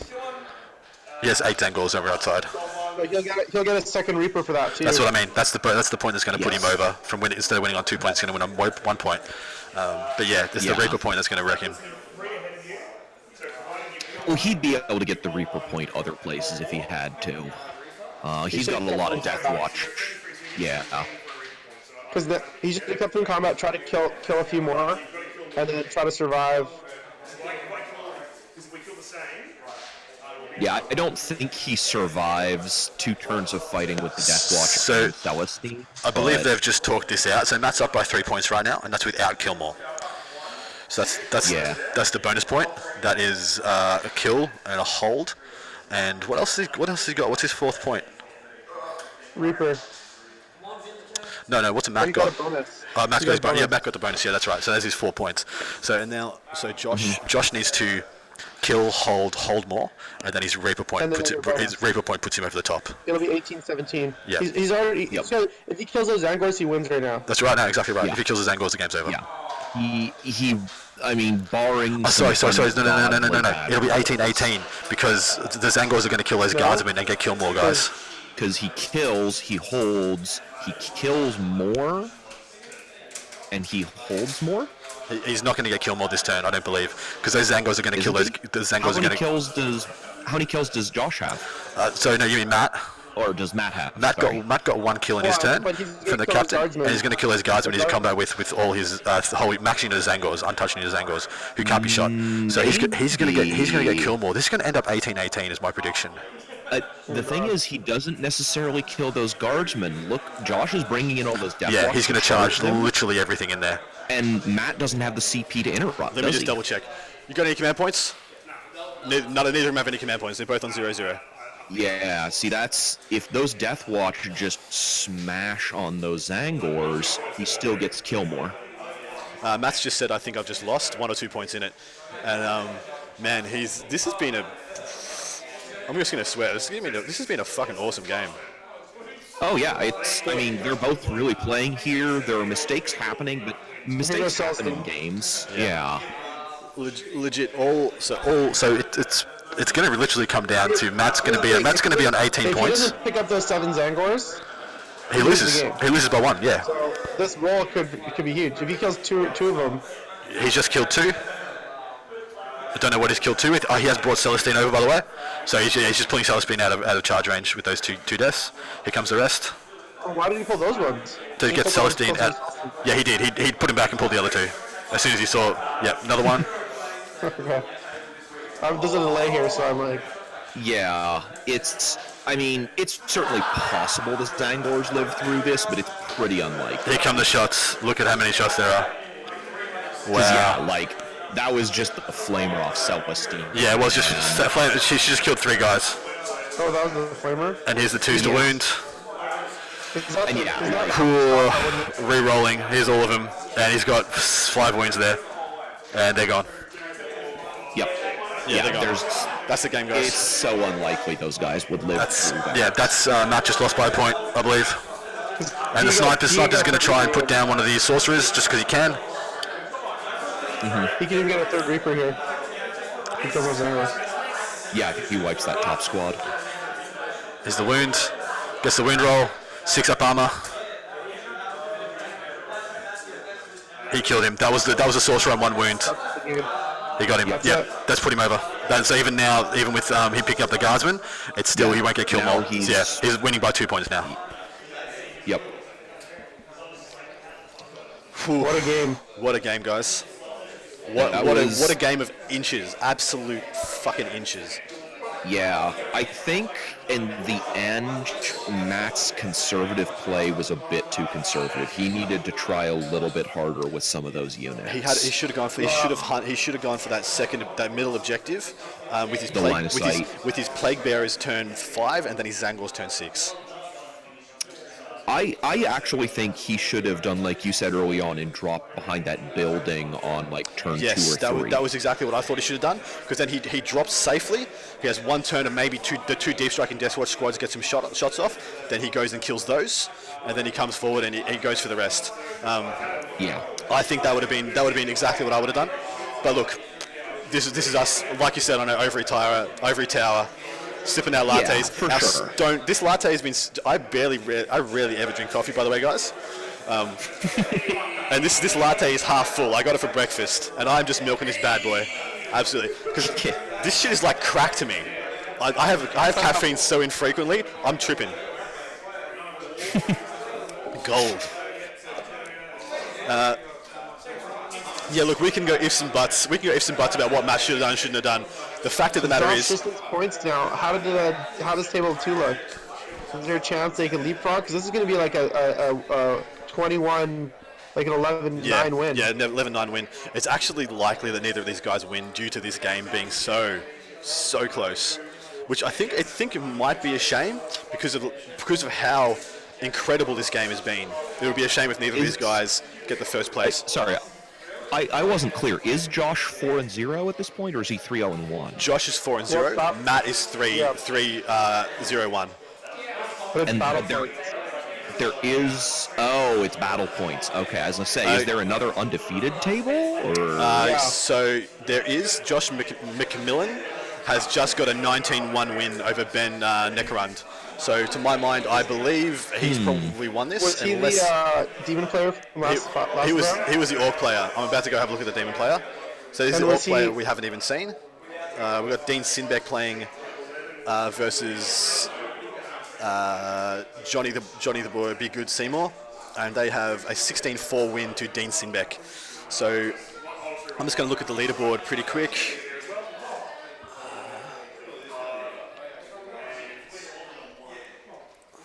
Players leaderboard. Right now, Dean Sinbeck is in the front on 82 points. 82 battle points, 149 victory points, and a very strong strength of schedule because he's played both Josh Brodie and he has played Josh Brodie. He's played Matthew Morosoli here. So let's look. So Matt Morosoli Joshua Brodie. He's currently on 121 victory points. So he needed a 20 here to jump. Is it battle points though, or victory points? Oh, sorry, battle points. He's on 73, so he needs a 9. So he should jump. Dean. If he gets an 11 here, he'll jump Dean and win by a point. And Matt Morosoli, if he gets a 9 here, he'll go up to. No, Matt Morosoli will only go up to 76. So he'll come third. So on that terms, it'll be Josh Brodie coming first, which I think is the right. I feel good about that. I was going to feel shit if he got pipped after such amazing games. Dean will come second, and Matt Morosoli will come third. That would have been field ads if Josh Yeah. was going second. Yeah, I'd get the feel badsies for him if he didn't get first place. Not with the cock block for the win. right? That is why I do not like battle points. Honestly, yeah, Like, I'm not. They end up with a massive- lot of feel bad moments. George, this I is the think type second of. for that second victory point, third victory point. Okay, yep. So it looks like it's 19. Yeah, I said it was going to be a 2-point game, 19 to 17. Maybe they're going to be putting a couple more points in here. I think it's 2 more Reaper, 1 more. That's it. 17, 19. That was such a shit game, man. That was such a shit game. That was, no offense, guys. That was an incredible game. That was incredible. You guys say it was a shit game. That was top table play. That was actually garbage to play. Yeah, Matt's sitting over there. He's going, that was actually garbage to play because he had to play a non-fun. But Tack, that was, dude. That's some shit 40k right there. Well done. No, we disagree completely. The chat disagrees completely. Yeah, everybody disagrees. Everyone thinks that was an incredible game, guys. So, what does that convert to? Is that an 11-9? 11-9. So, whew. So it's like 2 points. Yeah, 11-9 there. So I think that secures. So Josh Brodie just got an 11, so he's going to go up to 184, jumping Dean Sinbeck by 2 battle points because Dean Sinbeck has just now gone 4. Oh yeah, he'll 0 be 1. 82 to 84. Yeah, 82-84. He's beaten by two points, and then Matt Morosoli got a 9 on his. So Matt Morosoli on 67 just got a 9, so he's going to be on 76. No, sorry, Josh McMillan is going to pip him for 3rd place. He's going to come 4th. Yeah, Josh McMillan has got 77. He's going to come in at 76. So there you go. That's your podium, guys. It's going to look Deathwatch sitting king on top, Orcs in 2nd, and Demons in 3rd. So Demons in 3rd, Demons in 4th. They've got some really good stuff. They have some very good stuff. like legitimately, Matt Morosoli walked into that game thinking he was going to get tabled, and he played himself into a game. He played, and Yeah. and look, Josh Brodie, he kept his cool. He kept his cool that whole game. He didn't get frazzled by the wonky, crazy ass shit Matt was And doing. he didn't get baited. Yeah, exactly right. He didn't Yes. get baited into overextending. He kept, they both played that so well. And that literally came down to a couple of clutch different moves. I would love to know if he would have lost to Zangors in combat. I'd love to make them roll that out and see if the Zangors would have died in combat, because this would have been a draw, if not a win for Matt. Yeah, I feel like it still probably would have gone a similar direction, but, that's up to the dice. There's Exactly no way right. to know for sure. Yeah. Yeah, that Death Hex failing was That was- really... Oh, that Death Hex failing. Well, so if that Death Hex goes, I don't think that Plague Burst Crawler dies. So the Plague Hulk dies. He shot that Plague Burst Crawler. He shot a Plague Hulk twice with 36 shots. He shot it twice the with. captain's... I don't even know if the conference dies if that goes down. Maybe not. But look, if you take that could be a big difference. If you take 72 shots away from the pool of dice that he used to bring down that Plague Hulk, maybe that doesn't die in that turn. He doesn't get that kill in that turn, and then Matt's up another point. Would have been a huge swing. So many swings and Oh, roundabouts. for sure. Yeah. Such a good game to call, guys. And it couldn't have had two better blokes to do it with. Thank you so much for joining us. All right, we might close this bad boy up. We know what the podium is. The podium is looking at Josh Brodie in number 1, Josh McMillan in number 2, playing Orcs, and then in third we're going to have Dean Sinbeck, in fourth is Matt Morosoli. So crazy cool. So that is Deathwatch, that is Orcs, that is Demons and Demons to close out our top 4. Not a bad performance. Nah, not bad at all. It was a lot of fun. Dude, I had a blast. Thanks so much for having me. Nah, dude, absolute pleasure. that was cool. I'm extending an open invite to you, Jim. There's already an open invite to all the Chapter Tactics guys. Welcome to come and go as you please. Anytime you want to join in one of our streams, let us know. We've got a couple of others coming up pretty soon. The next... Can you guys hear Matt? Matt's going on about how mad the Plague Hulk is. He's going, it was actually sick. The Plague Hulk is actually sick, guys. So, on that note, poor the legend of the Plague Hulk will go down in mythology for years to come. Free Plague Hulks for ETC. And Matt's on the ETC team with me for Australia. He's just turned to me and said, 3 Plague Hulks for ETC. Yes. Do it, boys. We're going to sign out, guys. Thank you so much. This is Ratcon 2019, the first of its kind. Thank you so much for those who've joined us for the journey. Much appreciated. Love both these two gentlemen. Sean Morgan, always insightful as well. The robust Sean Morgan. Thanks for having me. And Jim Vissel, the Canadian hero. Peace out, guys. Thank you so much. Sorry? Thanks again. Good night, guys.